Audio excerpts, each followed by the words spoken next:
Praise and thank God for this privilege given to me to be with you all this morning to worship the Lord.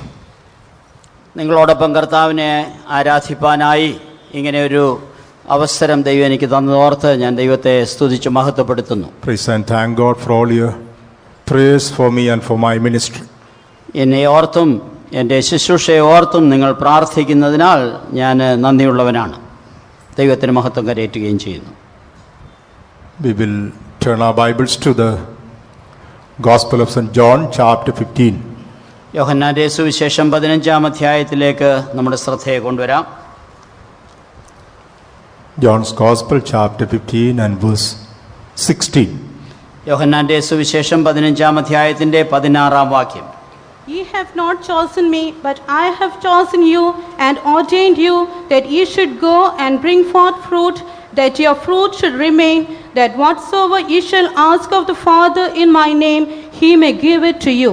നിങ്ങൾ എന്നെ തിരഞ്ഞെടുത്തു എന്നല്ല, ഞാൻ നിങ്ങളെ തിരഞ്ഞെടുത്തു, നിങ്ങൾ പോയി ഫലം കായ്ക്കേണ്ടതിന്, നിങ്ങളുടെ ഫലം നിലനിൽക്കേണ്ടതിനും നിങ്ങളെ ആക്കി വെച്ചുമിരിക്കുന്നു. നിങ്ങൾ എൻ്റെ നാമത്തിൽ പിതാവിനോട് അപേക്ഷിക്കുന്നതൊക്കെയും അവൻ നിങ്ങൾക്ക് തരുവാനായിട്ട് തന്നെ. Praise be to God. ദൈവത്തിന് സ്തോത്രം. We know that these are the words of our Lord and Savior Jesus Christ, which he uttered to the people who were following him when he was upon this earth. നമ്മുടെ കർത്താവ് രക്ഷകരും കർത്താവുമായ യേശു ക്രിസ്തു ഈ ഭൂമിയിലായിരുന്നപ്പോൾ തന്നെ അനുഗമിച്ചവരോട് കർത്താവ് ഉച്ചരിച്ചതായ വചനങ്ങളാണ് ഇവയെന്ന് നാം അറിയുന്നു. Here Jesus says, "Ye have not chosen me, but I have chosen you." ഇവിടെ കർത്താവ് പറയുന്നത്, നിങ്ങൾ എന്നെ തിരഞ്ഞെടുത്തതെന്നല്ല, ഞാൻ നിങ്ങളെ തിരഞ്ഞെടുത്തു. When we apply this scripture with our life, we are able to understand that it is not that we did choose him, but he chose us. നമ്മുടെ ജീവിതത്തെ നാം ശ്രദ്ധിച്ച് നോക്കുന്നുവെങ്കിൽ നമുക്ക് പറയുവാൻ കഴിയും, നമ്മളല്ല കർത്താവിനെ തിരഞ്ഞെടുത്തത്, എന്നാൽ കർത്താവ് അത്രയും നമ്മെ തിരഞ്ഞെടുത്തത്. It is not that we loved him first, but he loved us. നാമല്ല അവനെ ആദ്യമായി സ്നേഹിച്ചത്, ദൈവം അവൻ നമ്മെ ആദ്യം സ്നേഹിച്ചു. We have not come to this life by chance or by accident. അബദ്ധവശാലോ സന്ദർഭവശാലോ ഈ കൂട്ടായ്മയിലേക്ക് നാം വന്നതല്ല. We are in this life because of the divine purpose of God concerning our life. നമ്മുടെ ജീവിതത്തെക്കുറിച്ചുള്ളതായ ദൈവത്തിൻ്റെ നിത്യ ഉദ്ദേശപ്രകാരമാണ് നാം ഈ അനുഭവത്തിലേക്ക് വന്നത്. Knowing the purpose of God concerning our life and living up to that mark is the most blessed and beautiful life. കർത്താവിന് നമ്മെക്കുറിച്ചുള്ളതായ ഉദ്ദേശം മനസ്സിലാക്കി അതിൻ പ്രകാരം ജീവിക്കുന്നതാണ് ഏറ്റവും ഉത്തമവും മനോഹരവുമായ ജീവിതം. Once upon a time we were running after the things of this world without knowing God's purpose which is upon our life. ഒരു കാലത്ത് നാം ദൈവത്തിന്റെ ഉദ്ദേശം മനസ്സിലാക്കാതെ വണ്ണം നാം മുന്നോട്ട് ജീവിച്ചു പോയിരുന്നു. Thank God he opened our eyes of understanding to know God's plans concerning our life in this world. ഈ ലോകത്തിൽ നമ്മുടെ ജീവിതത്തെക്കുറിച്ചുള്ളതായ ദൈവോദ്ദേശം മനസ്സിലാക്കുവാൻ തക്കവണ്ണം ദൈവം നമ്മുടെ ദൃഷ്ടികളെ പ്രകാശിപ്പിച്ചത് ഓർത്ത് ദൈവത്തിന് സ്തോത്രം. Thereby today we are among his chosen people. ആകയാൽ ഇന്ന് അവൻ്റെ തിരഞ്ഞെടുക്കപ്പെട്ട ജനത്തോടൊപ്പം നാം ആയിരിക്കുന്നു. Praise be to God. ദൈവത്തിന് സ്തോത്രം. It is God who has chosen us. അതേ ദൈവമാണ് നമ്മെ തിരഞ്ഞെടുത്തത്. His purpose concerning our life in this world is that we should be fruitful for his glory. ദൈവനാമത്തിൻ്റെ മഹത്വത്തിനു വേണ്ടി നാം ഈ ഭൂമിയിൽ ഫലം കൊടുക്കുന്നവരായിരിക്കുക എന്നുള്ളതാണ് ദൈവത്തിൻ്റെ ആ ഉദ്ദേശം. When Jesus comes in glory, കർത്താവ് മഹത്വത്തിൽ പ്രത്യക്ഷപ്പെടുമ്പോൾ we should be caught up as the first fruit. നാം ആദ്യ ഫലമായി എടുക്കപ്പെടണം. That is what we read in the book of James, chapter 1. യാക്കോബിന്റെ ലേഖനം 1-ാം അധ്യായത്തിൽ നാം അങ്ങനെ വായിക്കുന്നു. There it is written that we have been begotten by his word, that we could be found as a kind of first fruit at the coming of the Lord. കർത്താവിൻ്റെ വരവെങ്കിൽ നാം ഒരുവിധം ആദ്യഫലമായി കാണപ്പെടേണ്ടതിന് തൻ്റെ വചനത്താൽ നമ്മെ ജനിപ്പിച്ചു എന്ന് നാം വായിക്കുന്നു. Chapter 1 verse 18, it is written, of his own will begat he us with the word of truth, that we should be a kind of first fruits of his creatures. 18-ാം വാക്യത്തിൽ നാം ഇങ്ങനെ വായിക്കുന്നു, അവൻ്റെ സൃഷ്ടികളിൽ ഒരുവിധം ആദ്യഫലമാകേണ്ടതിന് അവൻ തൻ്റെ ഇഷ്ടം ഹേതുവായി സത്യത്തിൻ്റെ വചനത്താൽ നമ്മെ ജനിപ്പിച്ചിരിക്കുന്നു. We have been begotten that we could become the first fruit at the coming of the Lord. കർത്താവിൻ്റെ വരവെങ്കിൽ നാം ആദ്യഫലമാകേണ്ടതിന് നമ്മെ ജനിപ്പിച്ചിരിക്കുന്നു. So those who are going to be caught up at the coming of the Lord, they are the first fruit in God's presence. കർത്താവിൻ്റെ സന്നിധിയിൽ അവൻ്റെ വരവെങ്കിൽ എടുത്തുകൊള്ളപ്പെടുന്നവർ ആദ്യഫലമാണ്. Praise be to God. ദൈവത്തിന് സ്തോത്രം. And among the people who are going to be caught up, ആ എടുത്തുകൊള്ളപ്പെടുന്നവരുടെ ഇടയിൽ we find another first fruit. വീണ്ടും ഒരു ആദ്യഫലത്തെ കൂടെ നാം കാണുന്നുണ്ട്. They are the consecrated servants of God. അവർ പ്രതിഷ്ഠിക്കപ്പെട്ട കർത്താവിൻ്റെ ശുശ്രൂഷകരാണ്. They are the first of the first fruits. അവർ ആദ്യഫലത്തിൽ പ്രഥമ ഫലമായിരിക്കുന്നു. That is what we read in the book of Exodus chapter 23. പുറപ്പാട് പുസ്തകം 23-ാം അധ്യായത്തിൽ നാം അങ്ങനെ കാണുന്നു. It is mentioned about the first of the first fruits of the land. അത് ദേശത്തിലെ ആദ്യഫലത്തിൽ പ്രഥമ ഫലമായിരിക്കുന്നു എന്ന് പറയുന്നു. Which is the type and shadow of the people who are going to be caught up as Zion, the life that they are living by consecrated and serving the Lord. അത് സിയോനായിട്ട് തങ്ങളെ തന്നെ പ്രതിഷ്ഠിച്ച് ജീവിക്കുന്നതായ കർത്താവിൻ്റെ വേലക്കാർക്ക് നിഴലായിരിക്കുകയാണ്. Praise be to God. ദൈവത്തിന് സ്തോത്രം. So God expects that we should be bearing fruit according to the calling by which we have been called. നമ്മെ വിളിച്ചിരിക്കുന്ന വിളിക്കൊത്തവണ്ണം നാം ഫലം പുറപ്പെടുവിക്കണമെന്ന് ദൈവം നമ്മെക്കുറിച്ച് ആഗ്രഹിക്കുന്നു. As believers we must be fruitful. വിശ്വാസികൾ എന്ന നിലയ്ക്ക് നാം ഫലമുള്ളവരായിരിക്കണം. Even so, as servants of God, we need to be bearing fruit according to the calling which God has given us. അതേപോലെ തന്നെ നമ്മെ വിളിച്ച വിളിക്കൊത്തവണ്ണം കർത്താവിൻ്റെ വേലക്കാരെന്ന നിലയിലും നാം ഫലം പുറപ്പെടുവിക്കുന്നവരായിരിക്കണം. So in this world, the purpose of God in choosing us is to be found as fruitful for His glory. ഈ ലോകത്തിൽ കർത്താവ് നമ്മെ വിളിച്ചതിൻ്റെ ഉദ്ദേശം നാം ഫലമുള്ളവരായി തീരുക എന്നുള്ളതാണ്. And once our life upon this earth is over, ഈ ലോകത്തിലെ നമ്മുടെ ജീവിതത്തിന് ശേഷം the purpose of God concerning our life is that it should be found holy and without blame in His love. തൻ്റെ മുൻപാകെ നാം വിശുദ്ധരും നിഷ്കളങ്കരുമായി തീരുക എന്നുള്ളതാണ് നമ്മെക്കുറിച്ചുള്ള അവൻ്റെ ഉദ്ദേശം. That is the purpose for which we have been chosen. ആ ഉദ്ദേശത്തോടു കൂടിയാണ് നാം തിരഞ്ഞെടുക്കപ്പെട്ടിരിക്കുന്നത്.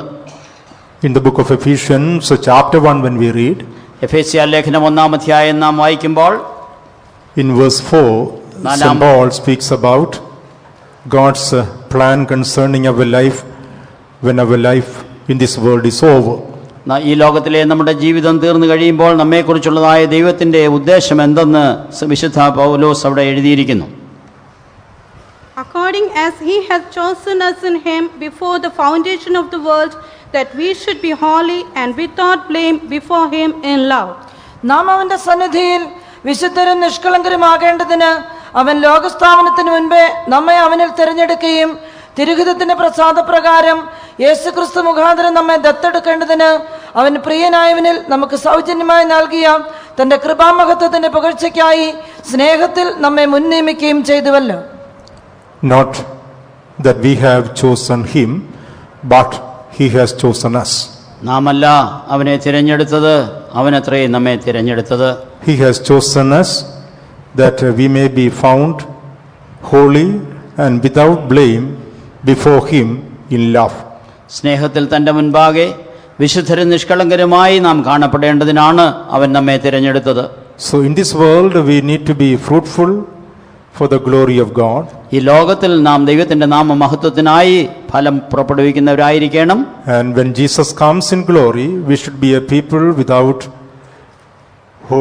blame and with the holy in the love of God. എന്നാൽ കർത്താവായ യേശു ക്രിസ്തു വരുമ്പോൾ നാം അവന്റെ സന്നിധിയിൽ വിശുദ്ധരായിരിക്കണം, നിഷ്കളങ്കരുമായി കാണപ്പെടണം. Praise be to God. ദൈവത്തിന് സ്തോത്രം. This is the standard of the people who are going to be caught up when Jesus comes. കർത്താവായ യേശു ക്രിസ്തു വരുമ്പോൾ എടുത്തുകൊള്ളപ്പെടുന്ന ജനത്തിന്റെ നിലവാരം ഇതായിരിക്കണം. Holy and without blame before him in love. സ്നേഹത്തിൽ തന്റെ മുൻപാകെ വിശുദ്ധരായിരിക്കണം, നിഷ്കളങ്കരുമായിരിക്കണം. Praise be to God. ദൈവത്തിന് സ്തോത്രം. That is why God loved us. ആയതിനു വേണ്ടിയാണ് ദൈവം നമ്മെ സ്നേഹിച്ചത്. God's love is revealed by sending his only begotten son Jesus to this world to die for us. നമുക്ക് വേണ്ടി യാഗമായി തീരുവാനായി തന്റെ ഏകജാതനായ പുത്രനെ ഈ ലോകത്തിലേക്ക് അയച്ചത് മൂലം ദൈവത്തിന്റെ സ്നേഹം വെളിപ്പെടുത്തി. God the Father sent the best that he had in heaven. സ്വർഗത്തിൽ പിതാവായ ദൈവത്തിനുണ്ടായിരുന്നതിൽ ഏറ്റവും ഉത്തമമായതാണ് നമുക്ക് വേണ്ടി നൽകിയത്. By sacrificing the best that he had in heaven, God the Father revealed his love. തനിക്ക് സ്വർഗത്തിലുണ്ടായിരുന്നതിൽ ഏറ്റവും ഉത്തമമായതിനെ നമുക്കായി യാഗം അർപ്പിച്ച് അവൻ നമ്മെ സ്നേഹിച്ചു. Even so we are expected to sacrifice the best that we have in our life and follow the Lord when we are in this world. ഈ ലോകത്തിൽ നാം ആയിരിക്കുമ്പോൾ പിതാവ് ചെയ്തതുപോലെ തന്നെ നാമും നമുക്കുള്ളതിൽ ഏറ്റവും ഉത്തമമായതിനെ ദൈവത്തിനായി യാഗമർപ്പിക്കേണ്ടിയിരിക്കുന്നു. Sacrificing the best, being filled with the love of God. ദൈവസ്നേഹത്താൽ നിറഞ്ഞ് നമുക്കുള്ളതിൽ ഉത്തമമായത് ദൈവത്തിനായി അർപ്പിക്കുന്ന അനുഭവം. As God the Father sent the best that he had in heaven, the only begotten son Jesus Christ. പിതാവായ ദൈവം തന്റെ ഏകജാതനായ പുത്രൻ തനിക്കുള്ളതിൽ ഏറ്റവും ഉത്തമമായി സ്വർഗത്തിലുണ്ടായിരുന്നവനെയാണ് അയച്ചത്. Praise be to God. ദൈവത്തിന് മഹത്വം. Secondly, when we look at the life of Jesus Christ, രണ്ടാമതായി നാം കർത്താവായ യേശു ക്രിസ്തുവിന്റെ ജീവിതം ശ്രദ്ധിക്കുമ്പോൾ, being filled with love, he gave himself for us. അവൻ സ്നേഹത്താൽ നിറഞ്ഞ് തന്നെത്താൻ നമുക്ക് വേണ്ടി ഏൽപ്പിച്ചു തന്നു. He gave himself for us on the cross of Calvary. Calvary ക്രൂശിൽ അവൻ നമുക്ക് വേണ്ടി തന്നെത്താൻ ഏൽപ്പിച്ചു. That is what we read from the word of God. അത് നാം ദൈവത്തിന്റെ വചനത്തിൽ നിന്ന് വായിക്കുന്നു. He gave himself for us on the cross of Calvary. Calvary ക്രൂശിൽ അവൻ നമുക്ക് വേണ്ടി തന്നെത്താൻ ഏൽപ്പിച്ചു. That is the expected love from the people of God. ദൈവജനത്തിൽ നിന്ന് പ്രതീക്ഷിക്കുന്നതായ സ്നേഹത്തിന്റെ അളവ് അതാണ്. Giving the best of our life is one aspect. ജീവിതത്തിൽ നമുക്കുള്ളതിൽ ഏറ്റവും ഉത്തമമായത് നൽകുക എന്നുള്ളത് ഒരു ഭാഗം. But giving ourselves in the hands of God to do his will, that is the second aspect of the love of God. ദൈവസ്നേഹത്തിന്റെ രണ്ടാമത്തെ പകുതി എന്ന് പറയുന്നത് നമ്മെ തന്നെ അവന്റെ ഇഷ്ടം ചെയ്യുവാനായി സമർപ്പിക്കുക എന്നുള്ളതാണ്. Praise be to God. ദൈവത്തിന് സ്തോത്രം. Some people, they will give their best to the Lord. ചിലരൊക്കെയും തങ്ങൾക്കുള്ളതിൽ ഉത്തമമായത് ദൈവത്തിന് നൽകുന്നുണ്ട്. But it is difficult for them to give themselves to the Lord. എന്നാൽ തങ്ങളെ തന്നെ ദൈവത്തിന് നൽകുക എന്നുള്ളത് ബുദ്ധിമുട്ടായി കരുതുന്നു. Giving ourselves means surrendering our self to do the will of God. നമ്മെ തന്നെ ദൈവത്തിന് നൽകുക എന്ന് പറഞ്ഞാൽ നമ്മുടെ സ്വന്തം ഇഷ്ടത്തെ ദൈവത്തിന്റെ മുൻപാകെ സമർപ്പിക്കുക. That is what the Lord Jesus Christ did on the cross of Calvary for us. അതത്രേ കർത്താവായ യേശു ക്രിസ്തു കാൽവറി ക്രൂശിൽ നമുക്ക് വേണ്ടി ചെയ്തത്. He surrendered his self will to fulfill the will of the Father. ദൈവത്തിന്റെ പിതാവിന്റെ സമ്പൂർണ്ണ ഇഷ്ടം നിറവേറ്റേണ്ടതിനായി തന്റെ സ്വന്തം ഇഷ്ടത്തെ അവൻ അവിടെ സമർപ്പിച്ചു. Being filled with the love on behalf of the church, Jesus gave himself on the cross of Calvary. സഭയോടുള്ള സ്നേഹത്താൽ നിറഞ്ഞാണ് തന്നെ കാൽവറിയിൽ അവിടെ അർപ്പിച്ചത്. Being filled with the love towards you and me, Jesus gave himself on the cross of Calvary. നിങ്ങളോടും എന്നോടുമുള്ളതായ സ്നേഹത്താൽ നിറഞ്ഞാണ് കർത്താവ് തന്നെ കാൽവറിയിൽ യാഗമായി സമർപ്പിച്ചത്. That's why when he was reaching towards the end of his life, അത് അങ്ങനെ താൻ ജീവിതത്തിൻ്റെ അവസാനത്തിലേക്ക് എത്തുന്ന സമയത്ത് when he was praying in the Garden of Gethsemane, he prayed saying, "Not my will, let thy will be done." ആകയാൽ അവൻ ഗെത്സമനായിൽ വെച്ച് പ്രാർത്ഥിക്കുന്ന സമയത്ത് എൻ്റെ ഇഷ്ടമല്ല നിന്റെ ഇഷ്ടമാകട്ടെ എന്ന് പ്രാർത്ഥിച്ചു. He surrendered his own will to fulfill the will of the Father. തൻ്റെ സ്വന്തം ഇഷ്ടം പിതാവിൻ്റെ ഇഷ്ടം നിറവേറ്റേണ്ടതിനായി സമർപ്പിച്ചു. Today, that is what God expects from every child of God. ഇന്ന് ദൈവം ഓരോ ദൈവ പൈതലിൽ നിന്നും പ്രതീക്ഷിക്കുന്നത് അതാണ്. Knowing the will of God concerning our life, surrendering ourselves to fulfill it for God's glory. ദൈവത്തിൻ്റെ ഇഷ്ടം എന്തെന്ന് മനസ്സിലാക്കി നമ്മെ തന്നെ അവൻ്റെ ഇഷ്ടം ചെയ്യുവാനായി സമർപ്പിക്കുക എന്നുള്ളതാണ് ദൈവം ആഗ്രഹിക്കുന്നത്. Praise be to God. ദൈവത്തിന് സ്തോത്രം. So God the Father, He gave the best that He had in heaven. പിതാവായ ദൈവം തനിക്ക് സ്വർഗത്തിലുണ്ടായിരുന്നതിൽ ഏറ്റവും ഉത്തമമായത് നമുക്കായി നൽകി. The Lord Jesus Christ gave Himself on the cross of Calvary for us. കർത്താവായ യേശു ക്രിസ്തുവും തന്നെ നമുക്കായി കാൽവറി ക്രൂശിൽ അർപ്പിച്ചു. Fulfilling the will of God in our life is the most important thing God expects about us. ദൈവത്തിൻ്റെ സമ്പൂർണ്ണ ഇഷ്ടം നിറവേറ്റുക എന്നുള്ളതാണ് ദൈവം നമ്മെക്കുറിച്ച് ആഗ്രഹിക്കുന്നത്. നമ്മുടെ ജീവിതത്തിൽ അങ്ങനെ ആയിരിക്കണം. Fulfilling the will of God faithfully in the presence of God. ദൈവസന്നിധിയിൽ വിശ്വസ്തയോടുകൂടെ ദൈവേഷ്ടം നിറവേറ്റുക. When we stand before God, that is the testimony God is going to give about us. നാം ദൈവം മുൻപാകെ നിൽക്കുമ്പോൾ നമ്മെക്കുറിച്ച് ദൈവം പറയുന്ന സാക്ഷ്യം അതായിരിക്കും. Well done, thou good and faithful servant. നല്ലവനും വിശ്വസ്തനുമായ ദാസനെ നീ നന്നായി ചെയ്തു. Whether we are believers or servants of God, നാം വിശ്വാസികളോ വേലക്കാരോ ആയാലും God must be able to call us, well done, thou good and faithful servant. ദൈവം നമ്മെ നോക്കിക്കൊണ്ട് നല്ലവനും വിശ്വസ്തനുമായ ദാസനെ നീ നന്നായി പ്രവർത്തിച്ചു എന്ന് പറയുവാനിടയാകണം. God is not going to say, well done, thou good and useful servant. ദൈവം ഇങ്ങനെ പറയുന്നില്ല, നീ പ്രയോജനമുള്ള ദാസനായതുകൊണ്ട് നല്ലവനാണെന്ന് പറയുകയില്ല. But he is going to say, well done, thou good, faithful servant. നീ വിശ്വസ്തനായതുകൊണ്ട് നല്ല ദാസനെ എന്ന് പറയും. Praise be to God. ദൈവത്തിന് മഹത്വം. According to the calling by which God has called us, we need to be faithful for the glory of God. ദൈവം നമ്മെ വിളിച്ചിരിക്കുന്ന വിളിക്കൊത്തവണ്ണം നാം ദൈവത്തിന്റെ മുൻപാകെ ആ വിളിക്ക് യോഗ്യമാവണ്ണം വിശ്വസ്തരായിരിക്കണം. That is why the love of God is given in our hearts. അതിനുവേണ്ടി അത്രേ ദൈവത്തിന്റെ സ്നേഹം നമ്മുടെ ഹൃദയങ്ങളിൽ പകർന്നിരിക്കുന്നത്. In order to become holy and without blame in His love, ഈ ലോകത്തിൽ നാം വിശുദ്ധരും നിഷ്കളങ്കരുമായി മാറേണ്ടതിന് we need to give the best that we have in our life to our God. നമ്മുടെ ജീവിതത്തിൽ നമുക്കുള്ള ഏറ്റവും ഉത്തമമായത് ദൈവത്തിന് കൊടുക്കണം. We need to surrender ourselves also, being filled with the love of God. നമ്മുടെ സ്വയവും ദൈവേഷ്ടം ചെയ്യുവാനായി നമ്മെ സമർപ്പിച്ചു കൊടുക്കണം. And we read about the third aspect of the love of God, that is the love of the Holy Ghost. ദൈവത്തിന്റെ സ്നേഹത്തിന്റെ മൂന്നാമത്തെ ഭാഗമായി നാം കാണുന്നത് ദൈവത്തിന്റെ പരിശുദ്ധാത്മാവിനെയാണ്. Because of the Holy Ghost love, God is bearing with us and tolerating us in spite of all our failures and shortcomings. പരിശുദ്ധാത്മാവിലുള്ള സ്നേഹം നിമിത്തം നമ്മുടെ ജീവിതത്തിലുള്ളതായ തോൽവികള്, ബലഹീനതകള്, കുറവുകളൊക്കെയും ദൈവം നമ്മോട് ക്ഷമിക്കുന്നു. God doesn't condemn us. ദൈവം നമ്മെ കുറ്റം വിധിക്കുന്നില്ല. He doesn't say we are good for nothing. അവൻ പറയുന്നില്ല നിങ്ങൾ ഇനിയും കൊള്ളരുതാത്തവരെന്ന് പറയുന്നില്ല. In spite of all our unsanctified natures, the Lord is putting up with us because of the Holy Ghost love towards us. നമ്മുടെ വിശുദ്ധീകരിക്കപ്പെടാത്ത സ്വഭാവങ്ങളിലൊക്കെ ഉണ്ടെങ്കിലും പരിശുദ്ധാത്മാവിന്റെ സ്നേഹത്താൽ അവൻ നമ്മെ തള്ളിക്കളയുന്നില്ല. Holy Ghost is interceding on our behalf. പരിശുദ്ധാത്മാവ് നമുക്ക് വേണ്ടി പക്ഷവാദം ചെയ്തുകൊണ്ടിരിക്കുന്നു. He is making supplications in the presence of the Father. പിതാവിന്റെ സന്നിധിയിൽ അവൻ നമുക്കായി അഭയാചന കഴിക്കുന്നു. Praise be to God. ദൈവത്തിന്റെ മഹത്വം. So God expects that we must be filled with that love and bearing with others in the presence of God in our prayers and supplications. അതേപോലെ തന്നെ നമ്മുടെ പ്രാർത്ഥനകളിലും നമ്മുടെ അഭയാചനകളിലും മറ്റുള്ളവരെ വഹിച്ചുകൊണ്ട് മറ്റുള്ളവരെ സഹിച്ച് പ്രാർത്ഥിക്കുവാൻ ദൈവം ആഗ്രഹിക്കുന്നു. Holy Ghost love is given in our hearts that we may be able to bear with us. മറ്റുള്ളവരെ വഹിക്കേണ്ടതിനായിട്ടാണ് പരിശുദ്ധാത്മാവിന്റെ സ്നേഹം നമ്മിലേക്ക് പകർന്നിരിക്കുന്നത്.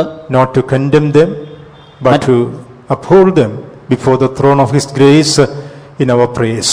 മറ്റുള്ളവരെ കുറ്റം വിധിക്കേണ്ടതിനല്ല, മറ്റുള്ളവരെ നമ്മുടെ പ്രാർത്ഥനകളിൽ വഹിക്കേണ്ടതിനായിട്ട് അത്രേ ഈ പരിശുദ്ധാത്മാവിനെ നൽകിയിരിക്കുന്നത്. Praise be to God. ദൈവത്തിന്റെ മഹത്വം. So God's love is revealed towards us.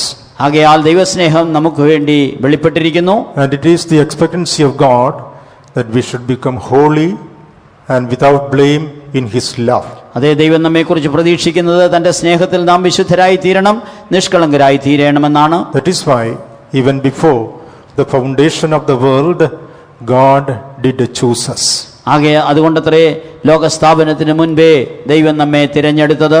Praise be to God. ദൈവത്തിന് സ്തോത്രം. To be found holy and without blame before Him in love.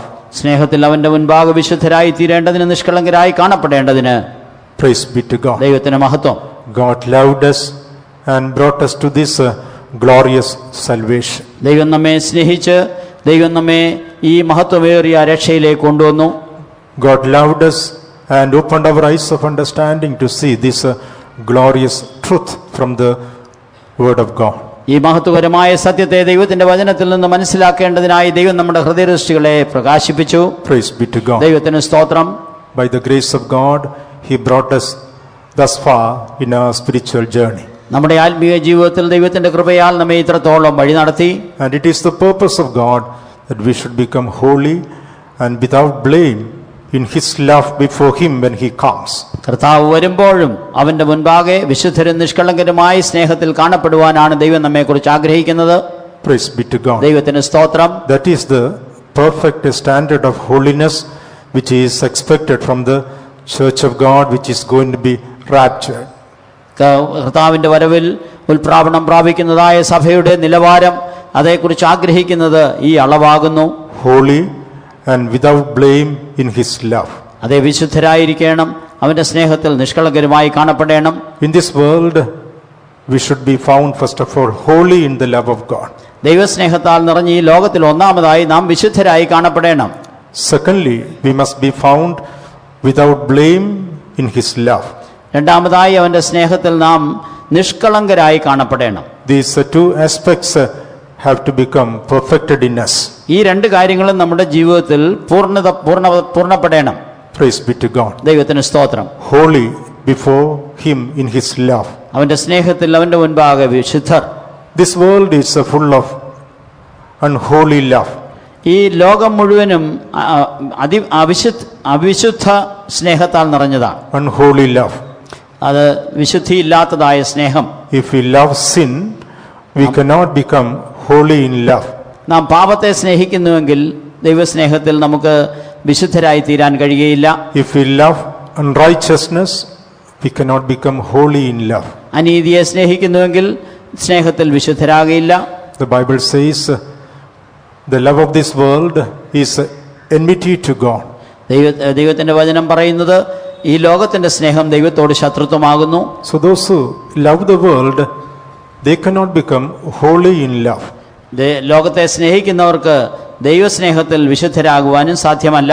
The word of God is using very strong word about such people. അങ്ങനെയുള്ളവരെ ഉദ്ദേശിച്ച് വളരെ കഠിനമായ വാക്കുകളാണ് ദൈവത്തിന്റെ വചനം ഉപയോഗിച്ചിരിക്കുന്നത്.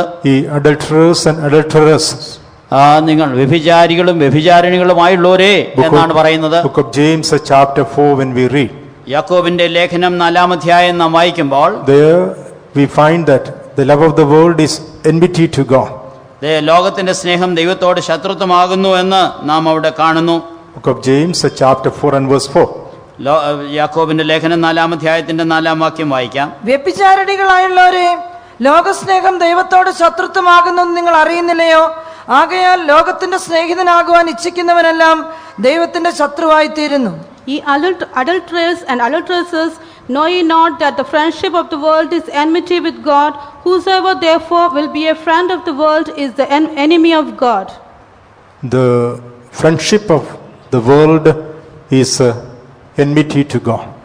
ലോകസ്നേഹം ദൈവത്തോട് ശത്രുത്വമാകുന്നു. Whosoever therefore will be a friend of this world is the enemy of God.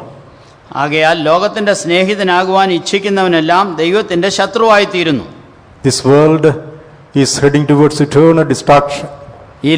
ഈ ലോകം നിത്യനാശത്തിലേക്ക് പോകുകയാണ്. People are attracted by the love of this world and going to be damned. ഈ ലോകത്തിലേക്ക് ആകർഷിക്കപ്പെട്ട് ജനങ്ങൾ ആ നാശത്തിലേക്ക് പോകുകയാണ്. We who are the people of God, we need to be cautious about our life, that we will be found in the perfect will of God. നാം ദൈവമക്കളായതുകൊണ്ട് നമ്മുടെ ജീവിതത്തെക്കുറിച്ച് നാം വളരെ ശ്രദ്ധാലുക്കളായി ദൈവത്തിന്റെ ഇഷ്ടത്തിന്റെ മധ്യേ നാം കാണപ്പെടണം. The friend of this world is an enemy to God. ലോകത്തിന്റെ സ്നേഹിതൻ ദൈവത്തിന്റെ ശത്രുവാകുന്നു. When we look at the life of Lot, ലോത്തിന്റെ ജീവിതത്തെ പരിശോധിച്ചാൽ he was blessed with all the blessings along with Abraham. അബ്രഹാമിനോടൊപ്പം തന്നെ എല്ലാവിധ അനുഗ്രഹങ്ങളാലും അനുഗ്രഹിക്കപ്പെട്ടവനായി കാണപ്പെട്ടു. But when he lifted up his eyes and saw the beauty of Sodom and Gomorrah, എന്നാൽ അവൻ തല ഉയർത്തി സോദോമിന്റെയും ഗൊമോറായുടെയും മനോഹരിത കണ്ടപ്പോൾ he was attracted towards that land, and finally he decided to get settled down there. ആ ദേശത്താൽ അവൻ വശീകരിക്കപ്പെടുകയും അവിടെ പോയി താമസിക്കുവാൻ ആരംഭിക്കുകയും ചെയ്തു. But Abraham, who had the vision concerning the city of God, he did his life of separation and consecration. എന്നാൽ അബ്രഹാമിന് ദൈവത്തിന്റെ നഗരത്തെക്കുറിച്ചുള്ള ദർശനമുണ്ടായിരുന്നതിനാൽ അവൻ തന്റെ ജീവിതത്തെ ഒരു വേർപാട് അനുഭവത്തിൽ സൂക്ഷിക്കാനിടയായി. He was not attracted by the beauty of this world. ഈ ലോകത്തിന്റെ മനോഹരിത കണ്ട് അവൻ വശീകരിക്കപ്പെട്ടില്ല.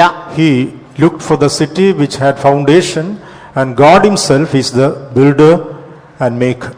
ദൈവം തന്നെ ശില്പിയായിരിക്കുന്നതും അടിസ്ഥാനങ്ങളുള്ളതുമായ നഗരത്തെ അവൻ നോക്കി പാർത്തു. Even though he is not going to be a part and parcel of that city, he had a great love for the city of God. ആ നഗരത്തിന്റെ അംശിയായോ അല്ലെങ്കിൽ അതിന്റെ ഭാഗമായോ അവൻ തീരുന്നില്ല എങ്കിൽ തന്നെയും അതിനെക്കുറിച്ചുള്ളതായ ഒരു ദർശനം അവനുണ്ടായിരുന്നു. But Lot, even though he was living with Abraham, his vision was entirely different, and he was attracted by the beauty of Sodom. എന്നാൽ ലോത്തോ ഈ ദർശനമില്ലാത്തവനായി ആ ലോകത്തിൻ്റെതായ സോദോമിന്റെ മനോഹരിത കണ്ട് അവിടേക്ക് പോകുവാനിടയായി. So the love of this world is enmity to God. ആകയാൽ ലോകത്തിന്റെ സ്നേഹം ദൈവത്തോട് ശത്രുത്വമാകുന്നു. If there is love of the world in our heart, we cannot become holy in love. ലോകസ്നേഹമാണ് നമ്മിൽ ഇരിക്കുന്നതെങ്കിൽ നമുക്ക് സ്നേഹത്തിൽ വിശുദ്ധരായി തീരുവാൻ കഴിയുകയില്ല. It is true that we are filled with the love of God by the baptism of the Holy Ghost. നാം ദൈവസ്നേഹത്താൽ നിറയപ്പെട്ട് ദൈവത്തിന്റെ പരിശുദ്ധാത്മാവിനാൽ നിറയപ്പെട്ടവരാകുന്നു എന്നുള്ള സത്യം തന്നെ. But we need to preserve that love in our heart so that we can overcome the love of this world. എന്നാൽ ആ സ്നേഹത്തെ നാം നമ്മുടെ ഹൃദയങ്ങളിൽ സൂക്ഷിച്ചുകൊണ്ട് ഈ ലോകത്തിന്റെ സ്നേഹത്തെ നാം ജയിക്കണം. Carnal love is another one which will disqualify us being raptured when Jesus comes. കർത്താവായ യേശുക്രിസ്തു വരുമ്പോൾ നമ്മെ അവന്റെ വരവിൽ പോകുന്നതിൽ നിന്ന് തടയുന്ന ഒന്നാണ് ജഡത്തിന്റെ സ്നേഹം, ജഡീക സ്നേഹം. If our love is with the wrong motive or intention, we cannot become holy in the love of God. നമ്മുടെ സ്നേഹം തെറ്റായ ഉദ്ദേശത്തോടുകൂടെയാണ് അല്ലെങ്കിൽ തെറ്റായ രീതിയിലാണെങ്കിൽ നമുക്ക് സ്നേഹത്തിൽ വിശുദ്ധരാകുവാൻ കഴിയുകയില്ല. Strange love in this world is defiling our life, and we cannot be holy in love.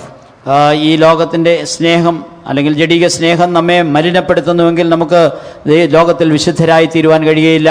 Loving the fashions and the pleasures of this life will defile our life, and we cannot become holy in the love of God. ലോകത്തിന്റെ മോഹവും ലോകത്തിന്റെ രൂപവും ഒക്കെയാണ് നാം ആഗ്രഹിക്കുന്നതെങ്കിൽ സ്നേഹത്തിൽ നമുക്ക് വിശുദ്ധരായി തീരുവാൻ കഴിയുകയില്ല. The love of money is another love which defile our life, and we will be losing the reward which God has in store for us. ദ്രവ്യാഗ്രഹം എന്ന് പറയുന്നത് നമ്മെ ദൈവത്തിന്റെ ആ ഉദ്ദേശം നമ്മിൽ നിറവേറ്റാതെ വണ്ണം നമ്മിൽ ഉദിക്കുന്ന മറ്റൊരു സ്നേഹമാണ്. These are the trials that we face in this world when we are living for the glory of God. ദൈവസ്നേഹത്തിനായി നാം ദൈവത്തിന്റെ മഹത്വത്തിനായി നാം ഈ ലോകത്തിൽ ജീവിക്കുമ്പോൾ നാം നേരിടേണ്ടി വരുന്ന പരീക്ഷകളാണ് ഇവയെല്ലാം. We should be found holy in his love. അവന്റെ സ്നേഹത്തിൽ നാം വിശുദ്ധരായി കാണപ്പെടണം. We should be found holy in the love where we have been kept. നാം ആക്കപ്പെട്ടിരിക്കുന്ന സ്ഥാനത്ത് നാം സ്നേഹത്തിൽ വിശുദ്ധരായിരിക്കണം. Praise be to God. ദൈവത്തിന്റെ മഹത്വം. The second aspect of the love of God we read here we should be found without blame in his love before him. അവൻ്റെ സ്നേഹത്തിൽ നാം നിഷ്കളങ്കരായി തീരുക എന്നുള്ളതാണ് ആ സ്നേഹത്തിൻ്റെ രണ്ടാമത്തെ ഭാഗം.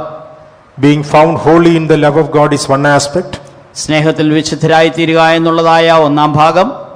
The second aspect is that we must be found without blame before him in love.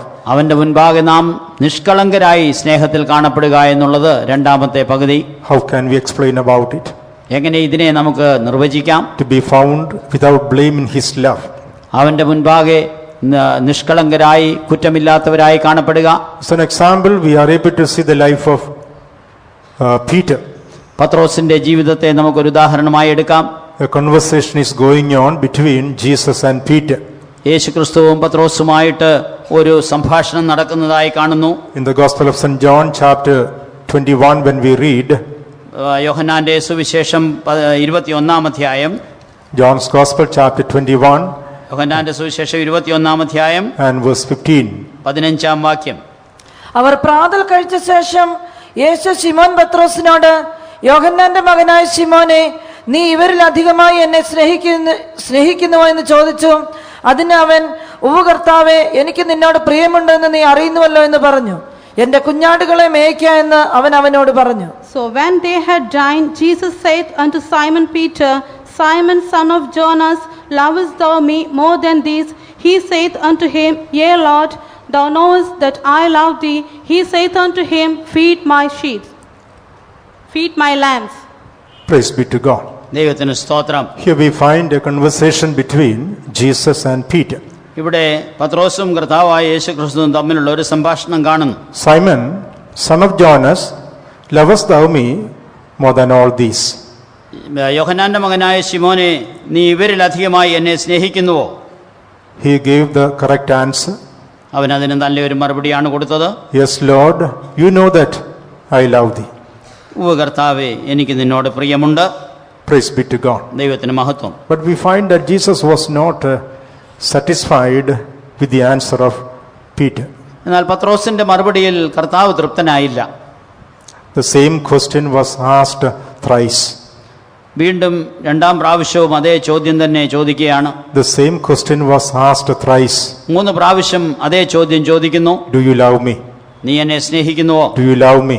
നീ എന്നെ സ്നേഹിക്കുന്നുവോ? Do you love me? നീ എന്നെ സ്നേഹിക്കുന്നുവോ? Praise be to God. ദൈവത്തിന് മഹത്വം. In verse 17 we read, 17-ാം വാക്യത്തിൽ നാം വായിക്കുന്നത്, Peter was grieved because he said unto him the third time, Lovest thou me?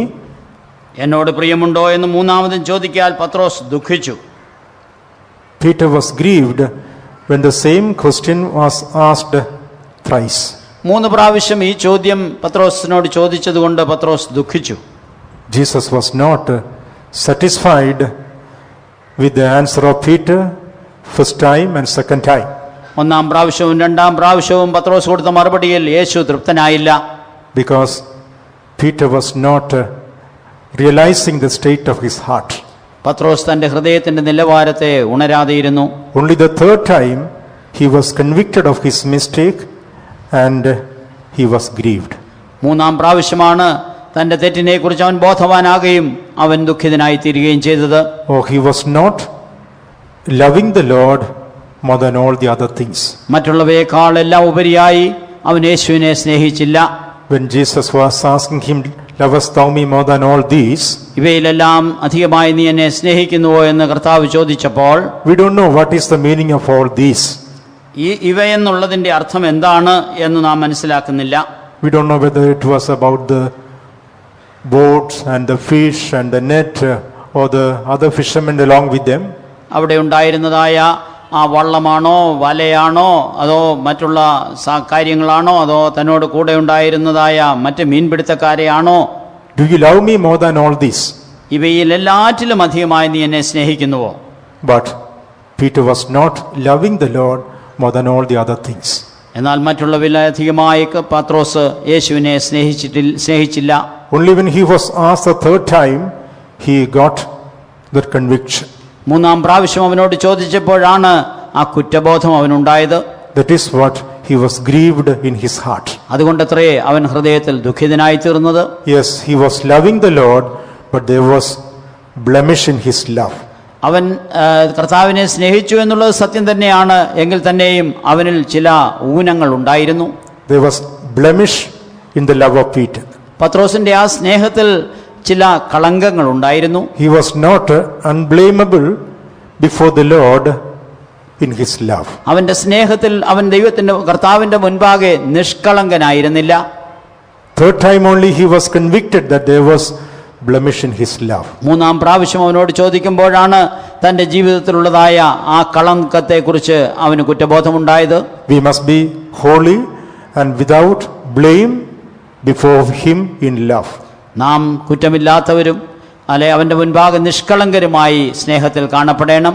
If we love anything else more than the Lord in our heart, there is blemish in our love. നമ്മുടെ ജീവിതത്തിൽ, നമ്മുടെ ഹൃദയത്തിൽ നാം കർത്താവിനേക്കാൾ അധികമായി എന്തിനെങ്കിലും സ്നേഹിക്കുന്നുവെങ്കിൽ നമ്മുടെ ജീവിതത്തിൽ ഒരു കളങ്കമായിരിക്കും അത്. If we are loving anyone else more than the Lord, we cannot become unblameable in love. നാം കർത്താവിനേക്കാൾ ഉപരിയായി ആരെയെങ്കിലുമോ സ്നേഹിക്കുന്നുവെങ്കിൽ അത് നമ്മുടെ ജീവിതത്തിൽ ഒരു കളങ്കമായിരിക്കും. We cannot become unblameable in love. നമുക്ക് സ്നേഹത്തിൽ നിഷ്കളങ്കരായി തീരുവാൻ സാധ്യമല്ല. When Jesus was upon this earth, കർത്താവായ യേശുക്രിസ്തു ഈ ഭൂമിയിലായിരുന്നപ്പോൾ, in the Gospel of St. Matthew chapter 10 when we read, മത്തായിയുടെ സുവിശേഷം 10-ാം അധ്യായത്തിൽ നാം ഇപ്രകാരം വായിക്കുന്നു. Matthew chapter 10 and verse 37. മത്തായിയുടെ സുവിശേഷം 10-ാം അധ്യായത്തിന്റെ 37-ാം വാക്യം. എന്നേക്കാൾ അധികം അപ്പനെയോ അമ്മയെയോ പ്രിയപ്പെടുന്നവൻ എനിക്ക് യോഗ്യനല്ല. എന്നേക്കാൾ അധികം മകനെയോ മകളെയോ പ്രിയപ്പെടുന്നവൻ എനിക്ക് യോഗ്യനല്ല. He that loveth father or mother more than me is not worthy of me, and he that loveth son or daughter more than me is not worthy of me. This is the meaning of the unblameable in love. ഇതത്രേ ആ കളങ്കമില്ലാത്തതായ നിഷ്കളങ്കമായ സ്നേഹത്തിന്റെ അർത്ഥം. He that loveth father or mother more than me is not worthy of me. എന്നേക്കാൾ അധികം അപ്പനെയോ അമ്മയെയോ പ്രിയപ്പെടുന്നവൻ എനിക്ക് യോഗ്യനല്ല. He that loveth son or daughter more than me is not worthy of me. എന്നേക്കാൾ അധികം മകനെയോ മകളെയോ പ്രിയപ്പെടുന്നവൻ എനിക്ക് യോഗ്യനല്ല. Loving the father or mother is not unholy love. അപ്പനെയോ അമ്മയോ സ്നേഹിക്കുന്നത് അവിശുദ്ധമായ സ്നേഹമല്ല. We are holy in love by loving the father or mother. നാം അപ്പനെയും അമ്മയെയും സ്നേഹിക്കുന്നത് കൊണ്ട് വിശുദ്ധർ തന്നെയാണ്. Loving the son or daughter is wrong in the sight of God. മകനെയോ മകളെയോ സ്നേഹിക്കുന്നത് ദൈവസന്നിധിയിൽ ഒരു തെറ്റല്ല. It is a holy love. അത് വിശുദ്ധ സ്നേഹം തന്നെയാണ്. But if we love son or daughter more than the Lord, there is blemish in that love. എന്നാൽ നാം മകനെയോ മകളെയോ കർത്താവായ യേശുവിനേക്കാൾ ഉപരിയായി സ്നേഹിക്കുന്നുവെങ്കിൽ അവിടെ ഒരു കളങ്കമുണ്ട്. In order to be found in the city of Jerusalem as the bride of Christ, പുതിയ യെരൂശലേമിൽ കർത്താവ് യേശുവിന്റെ മണവാട്ടിയായി കാണപ്പെടണമെങ്കിൽ we should be found holy and unblameable before him in love. തന്റെ മുൻപാകെ നാം വിശുദ്ധരും നിഷ്കളങ്കരുമായി, സ്നേഹത്തിൽ വിശുദ്ധരും നിഷ്കളങ്കരുമായി കാണപ്പെടണം. Praise be to God. ദൈവത്തിന് സ്തോത്രം. He that loveth father or mother or son or daughter more than me is not worthy of me. എന്നേക്കാൾ അധികമായി അപ്പനെയോ അമ്മയെയോ മകനെയോ മകളെയോ സ്നേഹിക്കുന്നവൻ എനിക്ക് യോഗ്യനല്ല. So all the other relationships can be brought into this place. മറ്റെല്ലാ ബന്ധങ്ങളും ഈ നിർവചനത്തിലേക്ക് കൊണ്ടുവരാം. When we are in this world, ഈ ഭൂമിയിൽ നാം ആയിരിക്കുമ്പോൾ, being filled with the love of God, ദൈവസ്നേഹത്താൽ നിറയപ്പെട്ടവരായി, when we live for the glory of God, ദൈവമഹത്വത്തിനായി നാം ജീവിക്കുമ്പോൾ, we should come to a place where there is no blemish before the Lord in our love. നമ്മുടെ സ്നേഹത്തിൽ നമുക്ക് യാതൊരു വിധമായ കളങ്കങ്ങളും ഇല്ലാത്തതായ ഒരു അനുഭവം ഉണ്ടായിരിക്കണം. Praise be to God. ദൈവത്തിന് സ്തോത്രം. That is called the perfect standard of love by which people are going to be raptured at the coming of the Lord. അതത്രേ കർത്താവായ യേശുക്രിസ്തുവിന്റെ വരവെങ്കിൽ എടുത്തുകൊള്ളപ്പെടുവാൻ യോഗ്യതയുണ്ടാകുന്നതായ ആ സ്നേഹത്തിന്റെ അളവ്. Those who are going to be found in New Jerusalem, their standard is this: loving the Lord more than everything and everyone in this world. പുതിയ യെരൂശലേമിലേക്ക് എടുത്തുകൊള്ളപ്പെടുന്നതായ ദൈവജനത്തിന്റെ നിലവാരം എന്ന് പറയുന്നത് കർത്താവായ യേശുവിനെ സകലത്തെക്കാളും ഉപരിയായി സ്നേഹിക്കുക എന്നുള്ളതാണ്. The standard of the consecrated servants of God, എന്നാൽ പ്രതിഷ്ഠിക്കപ്പെട്ട കർത്താവിന്റെ വേലക്കാരുടെ നിലവാരം, we read about it in the Gospel of St. Luke chapter 14 and verse 26. ലൂക്കോസിന്റെ സുവിശേഷം 14 അധ്യായത്തിന്റെ 26. Being filled with the love of God, hating father, mother, brother, sister, son, daughter, and his own life. തൻ്റെ അപ്പനെയും അമ്മയെയും ഭാര്യയെയും മകനെയും മകളെയും പകയ്ക്കുന്നതായ ആ ഒരു അനുഭവം. Being filled with the love of God, hating father, mother, brother, sister, and son and daughter, his own life. തൻ്റെ മുഴു ജീവിതകാലവും അപ്പനെയും അമ്മയെയും ഭാര്യയെയും മക്കളെയും സഹോദരങ്ങളെയും സഹോദരികളെയും എല്ലാം പകച്ചുകൊണ്ട് ദൈവത്തെ സ്നേഹിക്കുന്നതായ സ്നേഹം. That is the love of the consecrated servants of God. അതത്രേ പ്രതിഷ്ഠിക്കപ്പെട്ട കർത്താവിന്റെ വേലക്കാരുടെ സ്നേഹം എന്ന് പറയുന്നത്. Being filled with God's love and hating all the relationship upon this earth. ദൈവസ്നേഹത്താൽ നിറഞ്ഞവരായി ലോകത്തിലെ ബന്ധങ്ങളൊക്കെയും പകച്ചു ജീവിക്കുന്ന അനുഭവം. Praise be to God. ദൈവത്തിന്റെ മഹത്വം. So it is the expectancy of God that we should be found holy and without blame before him in love. അതേ, ദൈവം നമ്മെക്കുറിച്ച് ആഗ്രഹിക്കുന്നത് നാം സ്നേഹത്തിൽ വിശുദ്ധരും നിഷ്കളങ്കരുമായി അവന്റെ മുൻപാകെ കാണപ്പെടണമെന്നാണ്. That is why we have been chosen before the foundation of the world. ആയതിനു വേണ്ടി അത്രേ നാം ലോകസ്ഥാപനത്തിന് മുമ്പേ അവനിൽ തിരഞ്ഞെടുക്കപ്പെട്ടിരിക്കുന്നത്. When Jesus comes in glory, കർത്താവായ യേശുക്രിസ്തു തേജസ്സിൽ വെളിപ്പെടുമ്പോൾ we should be found holy and without blame before him in love. സ്നേഹത്തിൽ നാം അവന്റെ മുൻപാകെ വിശുദ്ധരായി നിഷ്കളങ്കരായി കാണപ്പെടണം. So that we can be found as the bride of Christ in eternity. അങ്ങനെ നാം ക്രിസ്തുവിന്റെ മണവാട്ടിയായി നിത്യതയിൽ കാണപ്പെടുക. So after our life we must be found worthy for that Jerusalem and Zion, that is the election which God has given us. ഈ ലോകത്തിലെ നമ്മുടെ ജീവിതത്തിന് ശേഷം നാം പുതിയ യെരൂശലേമിൽ ക്രിസ്തുവിന്റെ മണവാട്ടിയായി കാണപ്പെടുക എന്നുള്ളതാണ് നമ്മെക്കുറിച്ചുള്ളതായ ദൈവത്തിന്റെ ആ തിരഞ്ഞെടുപ്പ്. And today, as we read in John's Gospel chapter 15 and verse 16, he has chosen us that we should be fruitful in the presence of God. എന്നാൽ ഇപ്പോൾ നാം ദൈവത്തിന്റെ മുൻപാകെ നാം ഫലം കൊടുക്കുന്നവരായി തീരുവാനായിട്ടാണ് നമ്മെ തിരഞ്ഞെടുത്താക്കി വെച്ചിരിക്കുന്നത്. According to the calling which we have been called, we need to be fruitful.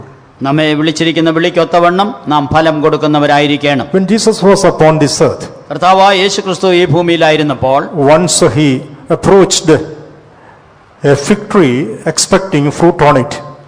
ഒരു അത്തിവൃക്ഷത്തെ ഫലം തിരഞ്ഞുകൊണ്ട് അവൻ അതിന്റെ അടുത്ത് ചെന്നു. In the Gospel of St. Matthew chapter 21, when we read മത്തായിയുടെ സുവിശേഷം 21 അധ്യായം നാം വായിക്കുമ്പോൾ, Matthew chapter 21 and verse 19, മത്തായിയുടെ സുവിശേഷം 21 അധ്യായത്തിന്റെ 19 വാക്യം.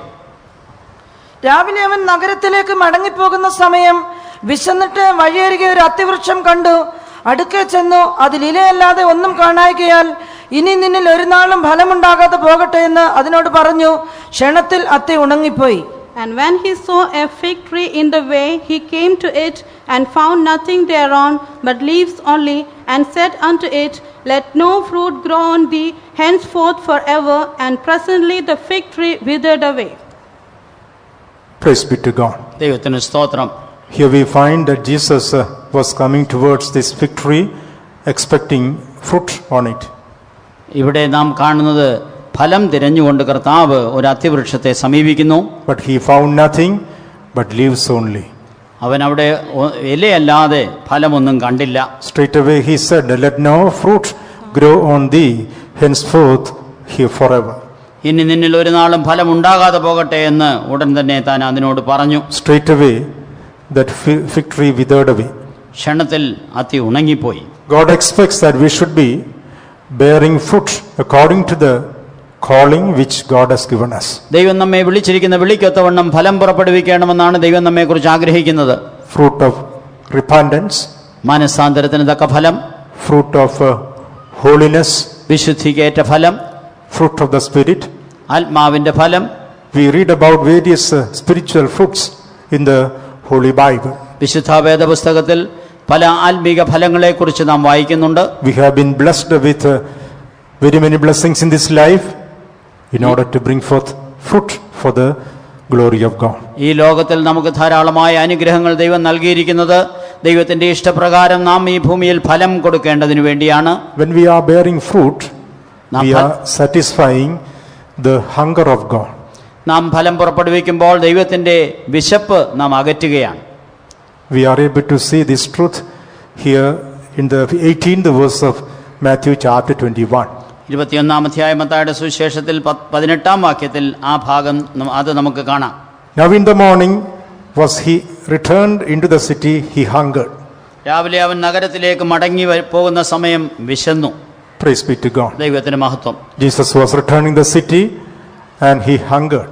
അവൻ നഗരത്തിലേക്ക് മടങ്ങി പോകുമ്പോൾ അവന് വിശപ്പുണ്ടായി. That was the time he approached the fig tree expecting fruit on it. ആ സമയത്താണ് അവൻ ആ അത്തിവൃക്ഷത്തിലേക്ക് ഫലം തിരഞ്ഞുകൊണ്ട് ചെന്നത്. Spiritually, when we apply this passage with our life, നമ്മുടെ ജീവിതവുമായി ആത്മീകമായി ഈ ഭാഗം താരതമ്യപ്പെടുത്തുമ്പോൾ, when we bear fruit in the presence of God, God is satisfied and we satisfy his hunger. നാം ഫലം പുറപ്പെടുവിക്കുമ്പോൾ ദൈവത്തിന്റെ വിശപ്പ് നാം അകറ്റുന്നവരായി തീരുകയാണ്. Praise be to God. ദൈവത്തിന് മഹത്വം. God is satisfied with our life. നമ്മുടെ ജീവിതം കൊണ്ട് ദൈവം തൃപ്തനായി തീരുന്നു. God is satisfied in blessing us. നമ്മെ അനുഗ്രഹിക്കുന്നതിനാൽ ദൈവം തൃപ്തനായി തീരുന്നു. By bearing fruit in the presence of God, we satisfy the hunger of God. ദൈവത്തിന്റെ വിശപ്പ് നാം ഫലം പുറപ്പെടുവിക്കുന്നത് മൂലമായി ഇല്ലാതെ പോകുന്നു. But here we find this fig tree couldn't bear fruit in that place. എന്നാൽ ആ സ്ഥാനത്ത് നിന്നതായ ആ അത്തിക്ക് ഫലം കൊടുക്കുവാൻ കഴിഞ്ഞില്ല. But one thing we read here, ഒരു കാര്യം നാം ഇവിടെ കാണുന്നത്, it was full of leaves. അത് ഇല നിറഞ്ഞതായിരുന്നു. This fig tree was full of leaves without fruit. അവിടെ ആ അത്തി നിറച്ച് ഇലയുണ്ടായിരുന്നു, ഒരു ഫലവും ഉണ്ടായിരുന്നില്ല. Praise be to God. ദൈവത്തിന് സ്തോത്രം. What does the leaf of the fig tree show? എന്താണ് ഈ അത്തിയുടെ ഇല വെളിപ്പെടുത്തുന്നത്? Fig leaf speaks about our self-righteousness. അത്തിയുടെ ഇല നമ്മുടെ സ്വയനീതിയെ കാണിക്കുകയാണ്. Self-righteousness is compared to the fig leaves in the Holy Bible.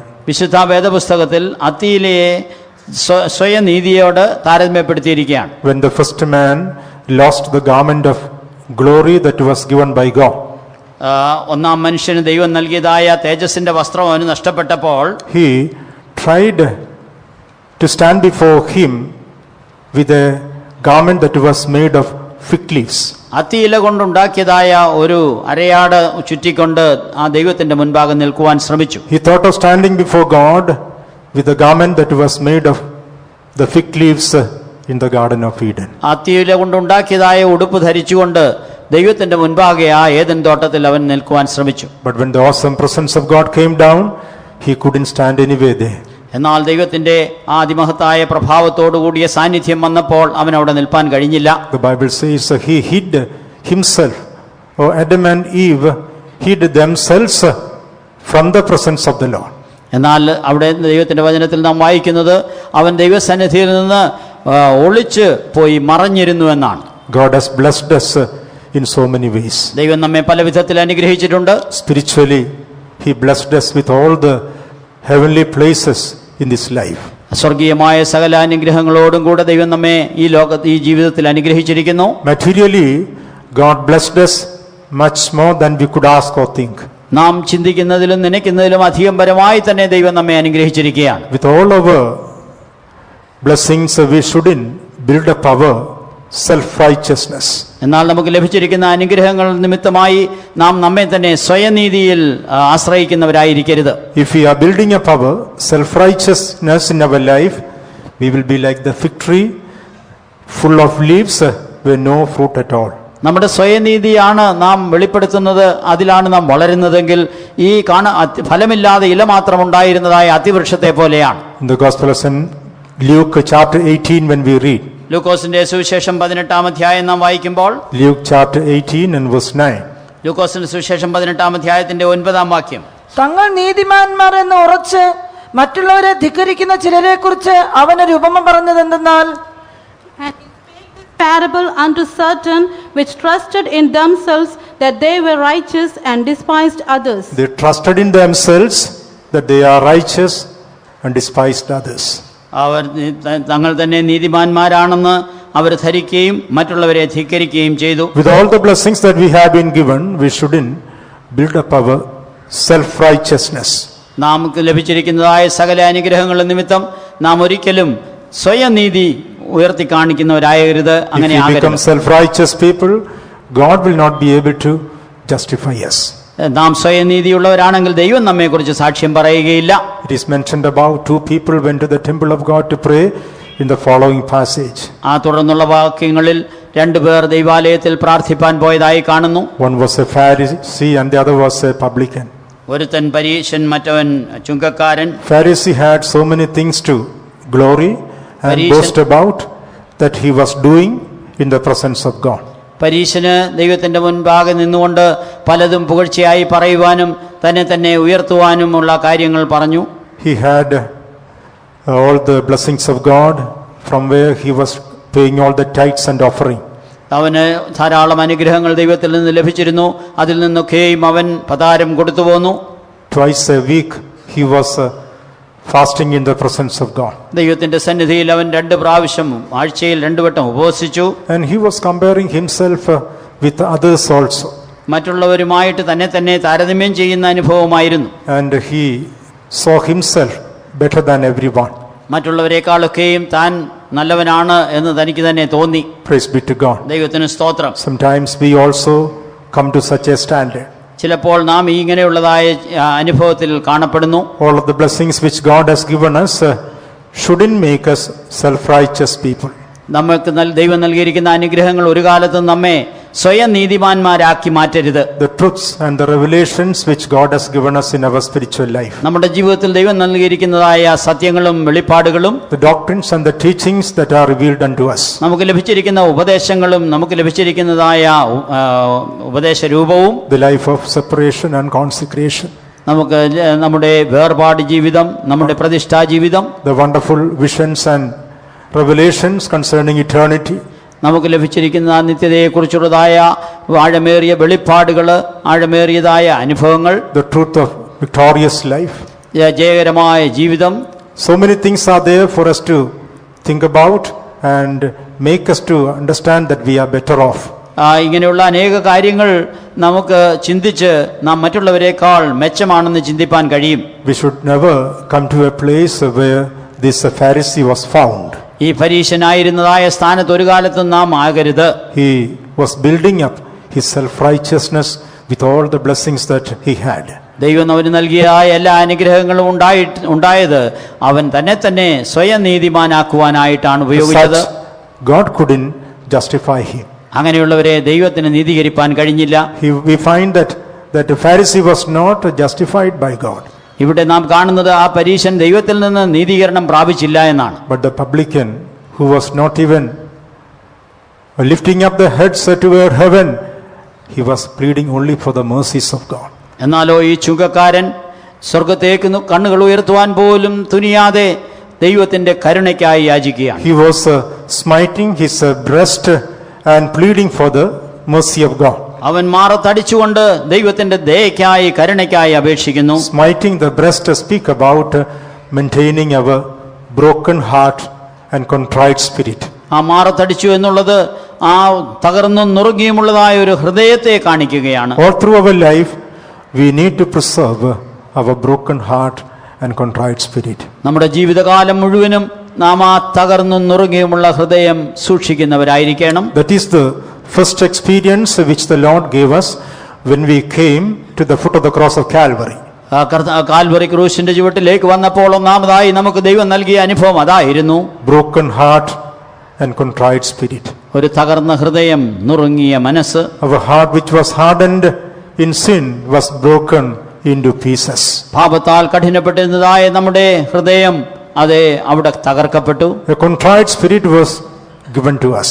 നമുക്കൊരു നുറുങ്ങിയ മനസ്സ് നൽകപ്പെട്ടു. The first and the foremost blessing that we received when we came to the Lord Jesus Christ with all our sins and corruptions. നമ്മുടെ എല്ലാവിധമായ പാപങ്ങളോടും നമ്മുടെ എല്ലാവിധത്തിലുള്ളതായ അകൃത്യങ്ങളോടും കൂടെ ദൈവത്തിന്റെ സന്നിധിയിൽ കാൽവറിയിലേക്ക് വന്നപ്പോൾ നമുക്ക് ലഭിച്ച ഏറ്റവും പരമപ്രധാനമായ അനുഗ്രഹം അതായിരുന്നു. The broken heart and contrite spirit. ഒരു തകർന്ന ഹൃദയം, നുറുങ്ങിയ മനസ്സ്. The stony heart was removed and we were given a heart of flesh. നമ്മുടെ കല്ലായ ഹൃദയം നീക്കിയിട്ട് മാംസമായ ഒരു ഹൃദയം നമുക്ക് നൽകി. Praise be to God. ദൈവത്തിന് മഹത്വം. We need to preserve that broken heart, the heart of flesh, all the way till the very end, so that we can be found ready for the coming of the Lord. നമ്മുടെ ജീവിതാന്ത്യം വരെയും ഈ തകർന്ന ഹൃദയത്തെ, ആ മാംസമായ ഹൃദയത്തെ നാം കാത്തു സൂക്ഷിക്കുന്നെങ്കിൽ നമുക്ക് കർത്താവിന്റെ വരവിൽ എടുത്തുകൊള്ളപ്പെടുവാൻ കഴിയും. Praise be to God. ദൈവത്തിന് സ്തോത്രം. What is the nature of a broken heart? എന്താണ് ഈ തകർന്ന ഹൃദയത്തിന്റെ അതെങ്ങനെ അറിയാം? What is the nature of a sensitive heart? എങ്ങനെയാണ് മൃദുലമായ ഒരു ഹൃദയത്തിന്റെ അവസ്ഥ? When we look at ourselves, നമ്മെ തന്നെ നാം പരിശോധിച്ചാൽ we are able to understand that when the sensitive heart was there, even the smallest mistake that happened in our life was felt like a serious sin when we came to the presence of ഒരു God. മൃദുലമായ ഹൃദയം നമുക്കുണ്ടെങ്കിൽ നാം ദൈവത്തിന്റെ സന്നിധിയിലേക്ക് വരുമ്പോൾ ഏറ്റവും ചെറിയ തെറ്റ് പോലും നമുക്ക് അതൊരു വലിയ തെറ്റായി തോന്നും. When we have the sensitive heart, നമുക്കൊരു മൃദുലമായ ഹൃദയമുണ്ടെങ്കിൽ even the slightest mistake was felt like a serious sin when we come to the presence of God. ഏറ്റവും ചെറിയ തെറ്റ് പോലും ദൈവസന്നിധിയിൽ നാം വരുമ്പോൾ മഹാപാപമായി നമുക്ക് അനുഭവപ്പെടും. That was the experience of our early days when we got saved and received this broken heart. നാം രക്ഷിക്കപ്പെട്ട് ആദ്യകാലങ്ങളിൽ ഈ മൃദുലമായ ഹൃദയം നാം പ്രാപിച്ചപ്പോൾ ഉണ്ടായിരുന്ന അനുഭവം അതായിരുന്നു. We should never allow our the heart to get hardened by any means. യാതൊരു കാരണവശാലും നമ്മുടെ ഹൃദയം കഠിനപ്പെട്ടു പോകുവാൻ നാം അനുവദിക്കരുത്. Till we ask the Lord to forgive us and got the assurance that God has forgiven them, we never had a peace or satisfaction in our life when we had a broken heart and contrite spirit. നമുക്കൊരു തകർന്ന ഹൃദയം അതിന്റെ അവസ്ഥയുള്ളപ്പോൾ നാം നമ്മുടെ പാപങ്ങളെക്കുറിച്ച് ദൈവത്തോട് ഏറ്റുപറഞ്ഞ് ഉപേക്ഷിച്ച് കരുണ ലഭിച്ച അതിന് മോചനം ലഭിക്കുന്നതുവരെയും നമുക്ക് സമാധാനം ഉണ്ടായിരുന്നിരുന്നില്ല. Till we came to a place where our sins were forgiven or God has pardoned us, our heart was satisfied. നമ്മുടെ ഹൃദയത്തിൽ കർത്താവിനോട് ക്ഷമിച്ചിരിക്കുന്നു എന്നുള്ളതായ ആ ഒരു ബോധ്യം ഉണ്ടാകുന്നതുവരെയും നമുക്ക് സമാധാനമില്ലായിരുന്നു. That is the nature of the broken heart or sensitive heart. അതത്രേ നമ്മുടെ തകർന്ന ഹൃദയം അഥവാ മൃദുലമായ ഹൃദയത്തിന്റെ This അനുഭവം. publican, he was not even having the boldness to lift up the head to heaven. He was smiting in the breast and asking the Lord, have mercy on me. ഈ ചുങ്കക്കാരന് സ്വർഗത്തേക്ക് നോക്കുവാൻ പോലും അവന് ആ ഹൃദയം അനുവദിക്കാതെ അവൻ നെഞ്ചത്തടിച്ചുകൊണ്ട് അവിടെ കരുണയ്ക്കായി യാചിക്കുന്നു. Mercy is given to those who have been forgiven by God. ദൈവം ക്ഷമിക്കുന്നവർക്ക് നൽകുന്ന ഒന്നാണ് കരുണ. That is why the Bible says, he that covereth sin shall not prosper. അതുകൊണ്ടത്രേ ദൈവത്തിന്റെ വചനം പറയുന്നത് പാപം മറയ്ക്കുന്നവന് ശുഭം, ലംഘനം മറയ്ക്കുന്നവന് ശുഭം But the വരികയില്ല. one who confess and forsake shall obtain mercy. ഏറ്റുപറഞ്ഞ് ഉപേക്ഷിക്കുന്നവനോ കരുണ ലഭിക്കും. Praise be to God. ദൈവത്തിന്റെ മഹത്വം. So all the blessings that we have been given shouldn't make us self-righteous people like the Pharisee was. നമുക്ക് ലഭിച്ചിരിക്കുന്ന അനുഗ്രഹങ്ങളൊന്നും തന്നെ നമ്മെ ആ പരീശനെ പോലെ സ്വയം നീതിക്കാരനാക്കി മാറ്റരുത്. We must always remember that we are living because of God's mercy towards us. അതേ, ദൈവം നമ്മോട് കാണിക്കുന്ന കരുണ മൂലമാണ് നാം ജീവിച്ചിരിക്കുന്നത് എന്നുള്ളത് നാം മറന്നു പോകരുത്. We got saved by the mercy of God. ദൈവത്തിന്റെ കരുണയാലത്രേ നാം രക്ഷിക്കപ്പെട്ടത്. Today we are in the house of God because of God's mercy towards us. ഇന്ന് നാം ദൈവത്തിന്റെ ഭവനത്തിലായിരിക്കുന്നതും ദൈവത്തിന്റെ കരുണ മൂലം മാത്രമാണ്. St. Paul says we received this ministry by the mercy of God. വിശുദ്ധ പൗലോസ് പറയുന്നത് കരുണയാലത്രേ തനിക്ക് ഈ ശുശ്രൂഷ ലഭിച്ചതെന്നാണ്. We are a people who go from mercy to mercy. നാം കൃപയിൽ കരുണയിൽ നിന്ന് കരുണയിലേക്ക് മുന്നേറുന്നതായ ജനമാണ്. And we are going to be caught up at the coming of the Lord also by the mercy of God. നാം കർത്താവിന്റെ വരവെങ്കിൽ എടുത്തുകൊള്ളപ്പെടുന്നതും അവന്റെ കരുണയാലത്രേ. So by the mercy of God, this publican, he was justified in the presence of God. അതേ, ദൈവത്തിന്റെ കരുണയാൽ തന്നെ ഈ ചുങ്കക്കാരൻ ദൈവസന്നിധിയിൽ നീതീകരിക്കപ്പെട്ടവനായി തീർന്നു. Here in Luke chapter 18 when we read, ലൂക്കോസിന്റെ സുവിശേഷം 18-ാം അധ്യായത്തിൽ ഇവിടെ നാം വായിക്കുമ്പോൾ the bottom line of this publican was pride. ആ ചുങ്കക്കാരന്റെ അവസാനം അവന് Bottom ലഭിച്ചതായ life നന്മ of പറയുകയാണ്. Pharisee was pride. പരീശൻ അവിടെ അവന് നിഗളിയായിരുന്നു എന്ന് കാണുന്നു. because he was exalting himself. അവൻ തന്നെ ഉയർത്തിക്കൊണ്ടിരുന്നു. Luke 18:14, what do we read? ലൂക്കോസിന്റെ സുവിശേഷം 18:14 വാക്യത്തിൽ, അവൻ നീതീകരിക്കപ്പെട്ടവനായി വീട്ടിലേക്ക് പോയി, മറ്റവൻ അങ്ങനെയല്ല. I tell you, this man went down to his house justified rather than the other. For everyone that exalteth himself shall be abased, and he that humbleth himself shall be exalted. For everyone that exalteth himself shall be abased. താൻ ഉയർത്തുന്നവനെല്ലാം താഴ്ത്തപ്പെടും. He was exalting himself. അവൻ തന്നെ ഉയർത്തുന്നവനായിരുന്നു. He was exalting himself because of the spiritual experiences that he had. അവന് ലഭിച്ച ആത്മീകമായ അനുഭവങ്ങളിൽ അവൻ താൻ ഉയർത്തി. Thereby he couldn't be justified by God.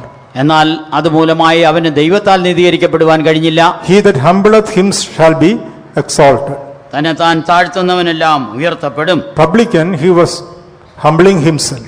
എന്നാൽ ആ ചുങ്കക്കാരനോ താൻ താഴ്ത്തുകയായിരുന്നു. That's why he was pleading for the mercy of God. അതുകൊണ്ടത്രേ അവൻ ദൈവത്തിന്റെ കരുണയ്ക്കായി യാചിച്ചത്. Pharisee, with all his spiritual experiences and blessings, he was exalting himself. എന്നാൽ പരീശനോ തനിക്കുണ്ടായിരുന്നതായ ആത്മീകമായ അനുഭവങ്ങൾ നിമിത്തമായി താൻ ഉയർത്തിക്കൊണ്ടിരുന്നു. Our spiritual life has to be preserved in humility and lowliness of mind.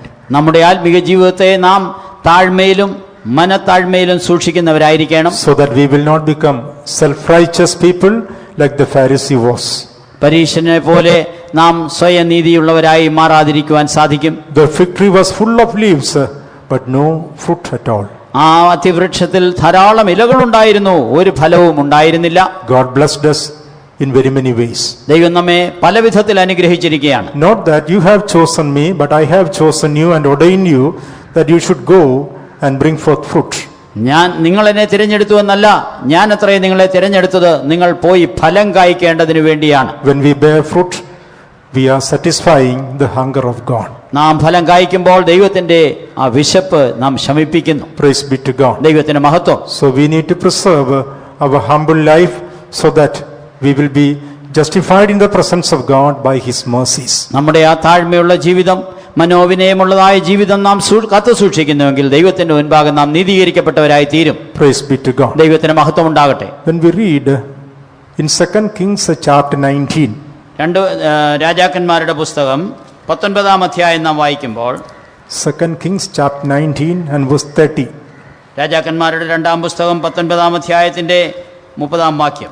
യഹൂദ ഗൃഹത്തിൽ ശേഷിച്ചിരിക്കുന്ന ഒരു രക്ഷിതഗണം വീണ്ടും താഴെ വേരൂന്നി മീതെ ഫലം കായ്ക്കും. And the remnant that is escaped of the house of Judah shall yet again take root downward and bear fruit upward. Praise be to God. ദൈവത്തിന് സ്തോത്രം. Here it is mentioned about a fruit bearing life. ഇവിടെ ഫലം കായ്ക്കുന്ന ഒരു ജീവിതത്തെക്കുറിച്ച് കാണുന്നു. Taking root downward and bearing fruit upward. താഴെ വേരൂന്നി മീതെ ഫലം കായ്ക്കുന്നു. Taking root downward and bearing fruit upward. താഴേക്ക് വേരൂന്നിയിട്ട് മീതെ ഫലം കായ്ക്കുന്ന അനുഭവം. Praise be to God. ദൈവത്തിന് മഹത്വം. So, if we are to bear fruit in the presence of God, ദൈവസന്നിധിയിൽ നാം ഫലമുള്ളവരായി തീരണമെങ്കിൽ we need to take root downward. നമ്മുടെ വേരുകൾ താഴേക്ക് പോകണം. If we are having the root downward, then we will be able to bear fruit upward. നമ്മുടെ വേരുകൾ താഴേക്ക് പോകുന്നുവെങ്കിൽ നാം ഫലം മീതെ കായ്ക്കുന്നവരായിരിക്കും. Book of Romans chapter 11. റോമാലേഖനം 11-ാം അധ്യായത്തിലേക്ക് വന്നാൽ, And when we read verse 16, what do we find? 16-ാം വാക്യത്തിൽ നാം എന്താണ് വായിക്കുന്നത്? ആദ്യ ഭാഗം വിശുദ്ധമെങ്കിൽ പിണ്ടം മുഴുവനും അങ്ങനെ തന്നെ, വേർ വിശുദ്ധമെങ്കിൽ കൊമ്പുകളും അങ്ങനെ തന്നെ. For if the first fruit be holy, the lump is also holy, and if the root be holy, so are the branches. Fruit is depending upon our root. ഫലം എന്ന് പറയുന്നത് നമ്മുടെ വേരിനെ ആശ്രയിച്ചാണ് ഇരിക്കുന്നത്. Our fruit is depending upon our fruit. നമ്മുടെ ഫലം വേരിനെ ആശ്രയിച്ചിരിക്കുന്നു. If the root be holy, so are the branches. വേര് വിശുദ്ധമെങ്കിൽ അങ്ങനെ കൊമ്പുകളും അങ്ങനെ തന്നെ. So our fruit is depending upon our root. നമ്മുടെ ഫലം എന്ന് പറയുന്നത് വേരിനെ ആശ്രയിച്ചിരിക്കുകയാണ്. Praise be to God. ദൈവത്തിന് മഹത്വം.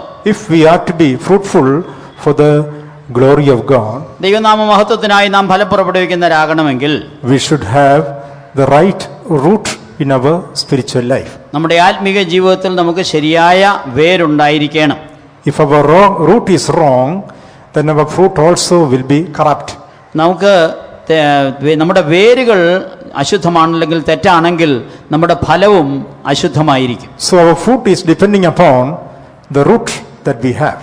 ആകയാൽ നമ്മുടെ ഫലമെന്ന് പറയുന്നത് വേരിനെ ആശ്രയിച്ചാണ് ഇരിക്കുന്നത്. Praise be to God. ദൈവത്തിന് മഹത്വം.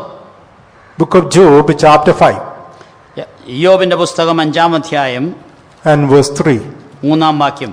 Job chapter 5 and verse 3. ഇയ്യോബിന്റെ പുസ്തകം 5-ാം അധ്യായത്തിന്റെ 3-ാം വാക്യം. മൂഢൻ വേരൂന്നുന്നത് ഞാൻ കണ്ടു, ക്ഷണത്തിൽ അവന്റെ പാർപ്പിടത്തെ ശപിച്ചു. I have seen the foolish taking root, but suddenly I cursed his habitation. I have seen the foolish taking root, മൂഢൻ വേരൂന്നുന്നത് ഞാൻ കണ്ടു, and suddenly I cursed his habitation. ക്ഷണത്തിൽ അവന്റെ പാർപ്പിടത്തെ ശപിച്ചു. Our fruit is depending upon our root. നമ്മുടെ ഫലം നമ്മുടെ വേരിനെ ആശ്രയിച്ചാണ് ഇരിക്കുന്നത്. Here we read about the root of the foolish. ഇവിടെ ഒരു മൂഢന്റെ വേരിനെ കുറിച്ച് വായിക്കുന്നു. Root of the foolish. മൂഢന്റെ വേര്. We should not have the root of the foolish. നമുക്ക് മൂഢന്റെ വേര് പോലെയുള്ള വേരുകൾ ഉണ്ടാകരുത്. Praise be to God. ദൈവത്തിന് മഹത്വം. Who is foolish in the sight of God?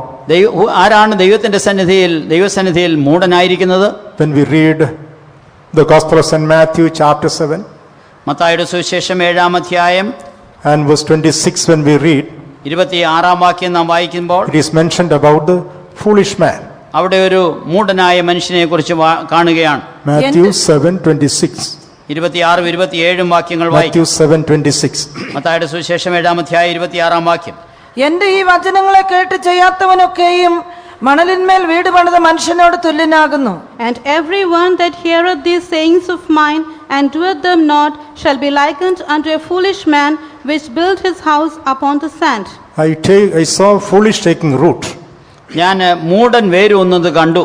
Suddenly I cursed his habitation. ക്ഷണത്തിൽ അവന്റെ ഭവനത്തെ ഞാൻ ശപിച്ചു. It is mentioned about a foolish man who built his house upon the sand.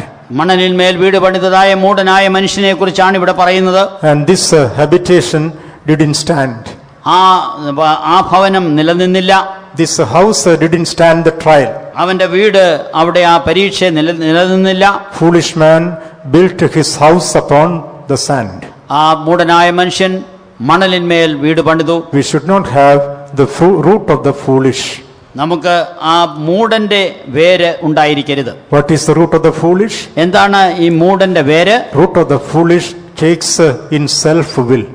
ആ മൂഢന്റെ വേര് എന്ന് പറയുന്നത് അത് സ്വന്തം ഇഷ്ടത്തിൽ വേരൂന്നുകയാണ്. It goes down into the self will and thereby he tries to build his habitation. അവിടെ സ്വന്തം ഇഷ്ടപ്രകാരം അതിൽ വേരൂന്നി അവന്റെ പാർപ്പിടം നിർമ്മിക്കുവാൻ ശ്രമിക്കുകയാണ്. We have been called to do the will of God. നാം ദൈവേഷ്ടം ചെയ്യുവാനായി വിളിക്കപ്പെട്ടവരാണ്. So our root should take deep down in the will of God. ദൈവേഷ്ടത്തിലാണ് നമ്മുടെ വേര് ആഴത്തിൽ ഇറങ്ങേണ്ടത്. If it is so, we can be bearing fruit in this world, and in eternity our house will be built up. ഈ ലോകത്തിൽ നാം അങ്ങനെയാണെങ്കിൽ ഫലം കൊടുക്കുന്നവരായി തീരുക മാത്രമല്ല, നിത്യതയിൽ നാം അവന്റെ വാസസ്ഥലമായി കാണപ്പെടുകയും ചെയ്യും. With all the blessings that we have been given, we should remember to do the will of God. ദൈവം നമുക്ക് നൽകിയിരിക്കുന്നതായ സകല അനുഗ്രഹങ്ങളുടെയും മധ്യത്തിൽ നാം ദൈവേഷ്ടം ചെയ്യുന്നവരായിരിക്കണം. God has blessed us spiritually and materially. ദൈവം നമ്മെ ആത്മീകമായും ഭൗതികമായും അനുഗ്രഹിച്ചിരിക്കുന്നു. In this portion we are able to see a group of people who were blessed in the presence of God. ദൈവസന്നിധിയിൽ അനുഗ്രഹിക്കപ്പെട്ടതായ ഒരു കൂട്ടം ജനത്തെക്കുറിച്ച് ഇവിടെ നാം കാണുന്നുണ്ട്. They were spiritually blessed.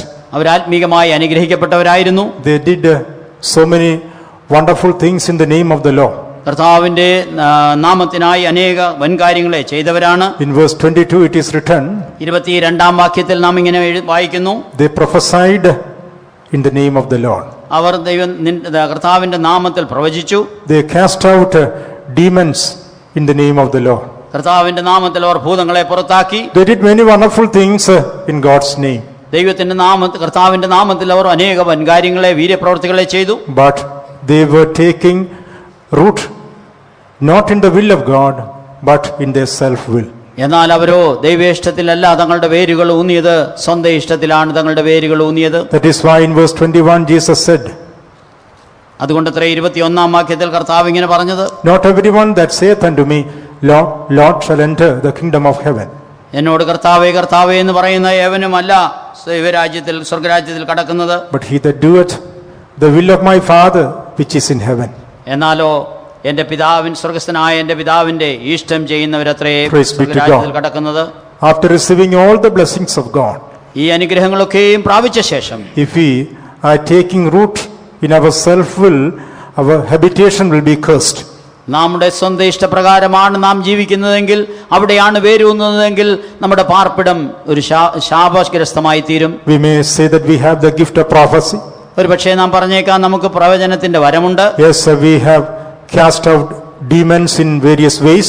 പല വിധത്തിൽ നാം ഭൂതങ്ങളെ പുറത്താക്കിയെന്ന് പറഞ്ഞേക്കാം. And we did miracles and wonders for the glory of God. ദൈവനാമത്തിന്റെ മഹത്വത്തിന് വേണ്ടി പല വിധത്തിലുള്ളതായ അത്ഭുതങ്ങളും അടയാളങ്ങളും ചെയ്തു എന്ന് വരാം. But we will not be able to be found in the kingdom of God, which is called New Jerusalem or Zion. പുതിയ യെരൂശലേം എന്നും സിയോൻ എന്നും പറയുന്നതായ ദൈവരാജ്യത്തിൽ നാം കാണപ്പെടണമെങ്കിൽ we will not be able to found if we are not going to do the perfect will of God. ദൈവത്തിന്റെ സമ്പൂർണ്ണ ഇഷ്ടം നാം ചെയ്യുന്നില്ല എങ്കിൽ അവിടെ നാം കാണുകയില്ല. Today, let's examine ourselves and see whether are we taking the root in the will of God or in our self-will. നാം ദൈവേഷ്ടത്തിലാണോ നമ്മുടെ വേര് ഊന്നുന്നത്, അതോ സ്വന്തം ഇഷ്ടത്തിലാണോ നമ്മുടെ വേരുകൾ ഊന്നുന്നത് എന്നുള്ളത് നമുക്ക് ശോധന ചെയ്യാം. If the will of God is to be done in our life, we need to surrender our own will. നാം ദൈവേഷ്ടമാണ് നമ്മുടെ ജീവിതത്തിൽ നിറവേറേണ്ടതെങ്കിൽ സ്വന്തം ഇഷ്ടം നാം സമർപ്പിക്കണം. If we don't surrender our own will, we will not be able to fulfill the will of God. നാം ദൈവേഷ്ടത്തെ സമർപ്പിക്കുന്നില്ല എങ്കിൽ, സ്വന്തം ഇഷ്ടത്തെ സമർപ്പിക്കുന്നില്ല എങ്കിൽ ദൈവേഷ്ടം നമുക്ക് നിവർത്തിപ്പാൻ കഴിയുകയില്ല. Even Jesus had to surrender his own will to fulfill the will of the Father. പിതാവിന്റെ സ്വന്തം ഇഷ്ടം നിറവേറ്റേണ്ടതിനായി കർത്താവായ യേശുക്രിസ്തു തന്റെ ഇഷ്ടം സമർപ്പിക്കേണ്ടിയിരുന്നു. If we don't surrender our own will, God will not interfere in the free will which God has given us. നാം നമ്മുടെ സ്വന്തം ഇഷ്ടത്തെ ദൈവത്തിനായി സമർപ്പിക്കുന്നില്ല എങ്കിൽ നമ്മുടെ ആ സ്വതന്ത്ര ഇച്ഛയിലേക്ക് ദൈവം കൈകടത്തുകയില്ല. God will never interfere the freedom of choice that he has given in our life. തിരഞ്ഞെടുപ്പിനുള്ള സ്വാതന്ത്ര്യം നമുക്ക് നൽകപ്പെട്ടിരിക്കുന്നതിൽ ദൈവം ഒരു കാലത്തും കൈകടത്തുകയില്ല. God expects that making use of our free will, we must choose the will of God in our life and please him when we are upon this earth. നമ്മുടെ സ്വതന്ത്ര ഇച്ഛ ഉപയോഗിച്ച് നാം ദൈവത്തിന്റെ സമ്പൂർണ്ണ ഇഷ്ടം നിറവേറ്റി ഈ ലോകത്തിൽ ജീവിക്കണമെന്നത്രേ ദൈവം നമ്മെക്കുറിച്ച് ആഗ്രഹിക്കുന്നത്. Jesus surrendered his own will and fulfilled the will of the Father. കർത്താവ് സ്വന്തം ഇഷ്ടം സമർപ്പിച്ചുകൊണ്ട് പിതാവിന്റെ ഇഷ്ടം പൂർണ്ണമായി നിറവേറ്റി. And thereby he established this apostolic ministry. അതിനുവേണ്ടി അത്രേ അവൻ ഈ അപ്പോസ്തോലികമായ ശുശ്രൂഷ ഏർപ്പെടുത്തിയത്. By surrendering his will and doing the will of the Father, Jesus established this apostolic ministry. തന്റെ സ്വന്തം ഇഷ്ടത്തെ സമർപ്പിച്ചുകൊണ്ട് പിതാവിന്റെ സ്വന്തം ഇഷ്ടം നിറവേറ്റിക്കൊണ്ടാണ് അവൻ ഈ അപ്പോസ്തോലികമായ ശുശ്രൂഷ സ്ഥാപിച്ചത്. That is why he is called the first apostle in Hebrews 3:1. ആകയാൽ അത്രേ എബ്രായ ലേഖനത്തിൽ നാം കർത്താവിനെ കുറിച്ച് അവൻ അപ്പോസ്തലൻ എന്ന് തന്നെ പറയുന്നത്. The first apostle is our Lord and Savior Jesus Christ. കർത്താവായ യേശു ക്രിസ്തുവാണ് ഒന്നാമത്തെ അപ്പോസ്തലൻ. Because he surrendered his own will and perfected the will of the Father and established this apostolic ministry. അവൻ സ്വന്തം ഇഷ്ടത്തെ സമർപ്പിച്ചുകൊണ്ട് ദൈവേഷ്ടം പൂർണ്ണമായി ചെയ്ത് ഈ അപ്പോസ്തോലികമായ പ്രതിഷ്ഠ അല്ലെങ്കിൽ അപ്പോസ്തോലികമായ ശുശ്രൂഷയെ സ്ഥാപിച്ചു. And he became the first apostle. അവൻ ഒന്നാമത്തെ അപ്പോസ്തലനായി മാറി. Praise be to God. ദൈവത്തിന് സ്തോത്രം. So the apostolic ministry has been established in this world in order to form a group of people, those who do the perfect will of God. ഈ ലോകത്തിൽ ദൈവത്തിന്റെ സമ്പൂർണ്ണ ഇഷ്ടം ചെയ്യുന്നതായ ഒരു കൂട്ടം ജനത്തെ ഉരുവാക്കേണ്ടതിനാണ് അപ്പോസ്തോലിക ശുശ്രൂഷ സ്ഥാപിച്ചത്. Oh, that is the only place. Apostolic ministry is the only place where we find our own will can be broken so that God's will be perfected in us. നമ്മുടെ സ്വന്തം ഇഷ്ടത്തെ തകർത്തുകൊണ്ട് ദൈവത്തിന്റെ സമ്പൂർണ്ണ ഇഷ്ടം നിറവേറ്റപ്പെടുന്നതായ ഒരേ ഒരു സ്ഥലം അപ്പോസ്തോലിക ശുശ്രൂഷയിലാണ്. This is the difference between our ministry and the ministries that we see in this world. അതത്രേ നാം ഈ ലോകത്തിൽ കാണുന്നതായ മറ്റ് ശുശ്രൂഷകളും നമ്മുടെ ശുശ്രൂഷയും തമ്മിലുള്ള വ്യത്യാസം. Praise be to God. ദൈവത്തിന് മഹത്വം. Here only those who surrender themselves to be broken in their own will can be perfecting the will of God in their lives. ഇവിടെ സ്വന്തം ഇഷ്ടത്തെ പൂർണ്ണമായി സമർപ്പിച്ച് അതിനെ തകർത്ത് കളയുന്നവർക്ക് മാത്രമേ ദൈവ ഇഷ്ടം പൂർണ്ണമായി നിവർത്തിപ്പാൻ സാധിക്കുകയുള്ളൂ. Praise be to God. ദൈവത്തിന് മഹത്വം ഉണ്ടാകട്ടെ. We have to take root not in our self will but in the will of God. നമ്മുടെ സ്വന്തം ഇഷ്ടത്തിലല്ല നാം വേരൂന്നേണ്ടത്, നാം ദൈവ ഇഷ്ടത്തിൽ വേരൂന്നവരായിരിക്കണം. So that we will be able to bear fruit in the presence of God and our habitation will not be cursed, it will be a blessed one in the presence of God. ആകയാൽ അങ്ങനെ ചെയ്താൽ നമ്മുടെ വാസസ്ഥലം അല്ലെങ്കിൽ പാർപ്പിടം ശപിക്കപ്പെടാതെ നാം ദൈവത്തിന്റെ ഇഷ്ടത്തിൽ വേരൂന്നി മുന്നേറുന്നവരായിരിക്കും. Our fruit is depending upon our root. നമ്മുടെ ഫലം എന്ന് പറയുന്നത് നമ്മുടെ വേരിനെ ആശ്രയിച്ചാണ് ഇരിക്കുന്നത്. Praise be to God. ദൈവത്തിന് മഹത്വം ഉണ്ടാകട്ടെ. We should not have the root of self will in our life. നമ്മുടെ ജീവിതത്തിൽ നമുക്ക് ആ സ്വന്തം ഇഷ്ടത്തിന്റെ ഫലമായിരിക്കരുത്. 1 Timothy chapter 6 and verse 10. 1 Timotheos 6-ാം അധ്യായത്തിന്റെ 10-ാം വാക്യം.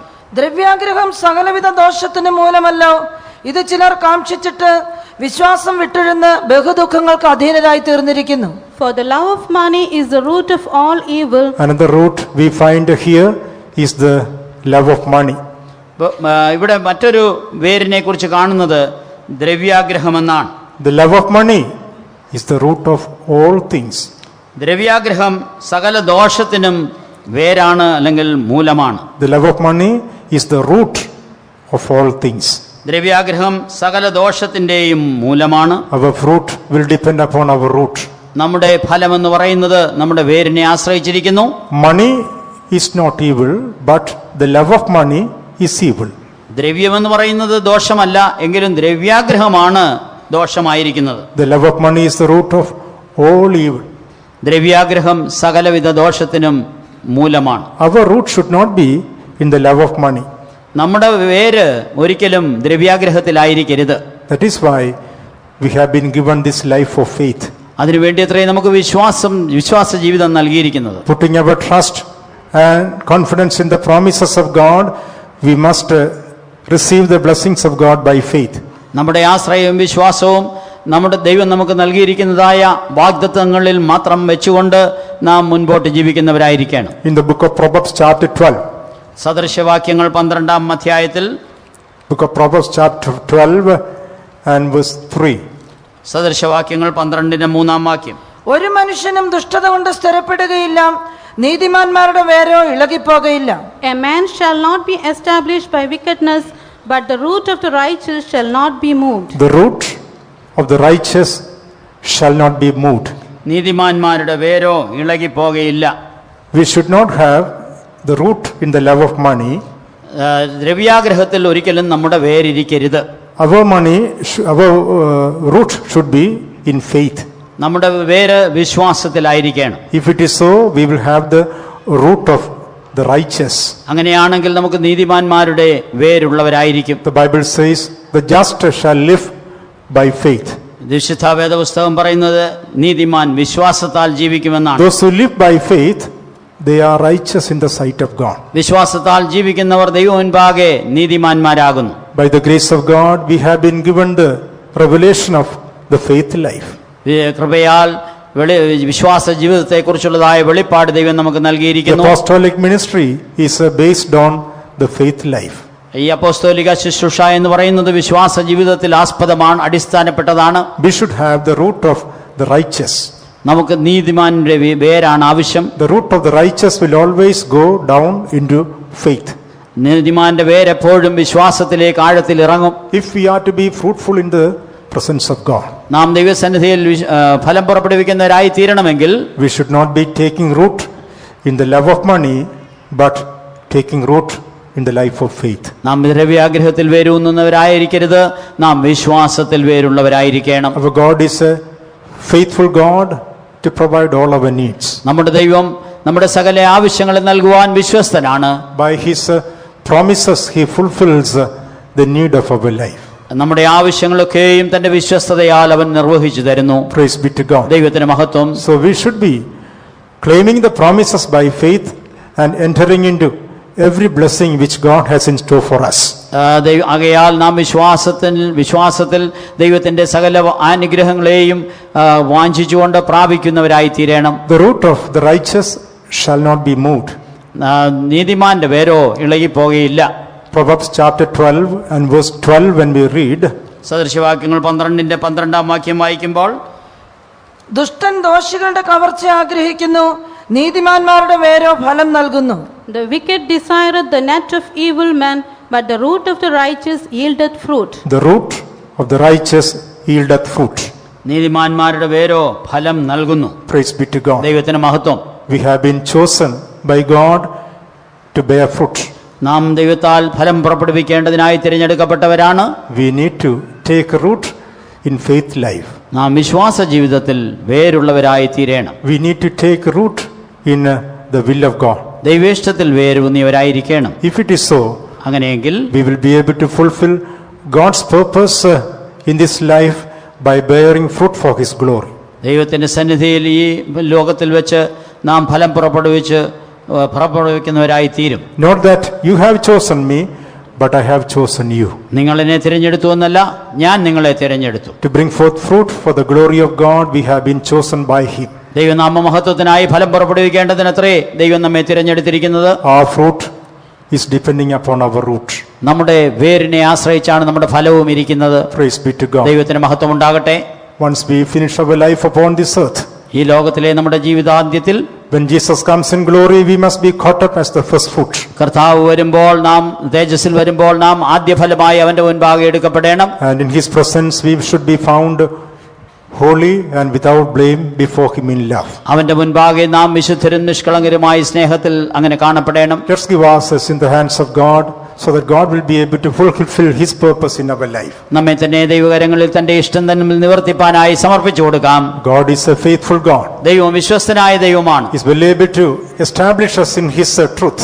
തന്റെ സത്യത്തിൽ നമ്മെ സ്ഥിരപ്പെടുത്തുന്നവനായ ദൈവമാണ്. To what extent we yield ourselves, എത്രത്തോളം നാം നമ്മെ തന്നെ സമർപ്പിച്ചു കൊടുക്കുമോ, He will be able to fulfill His plan and purpose in our life. തന്റെ നമ്മെ കുറിച്ചുള്ളതായ തന്റെ ഉദ്ദേശവും തന്റെ ആ പ്ലാനും നമ്മിൽ നിവർത്തിപ്പാൻ കഴിയും. May the Lord bless us all. ദൈവം നമ്മെ അനുഗ്രഹിക്കുമാറാകട്ടെ.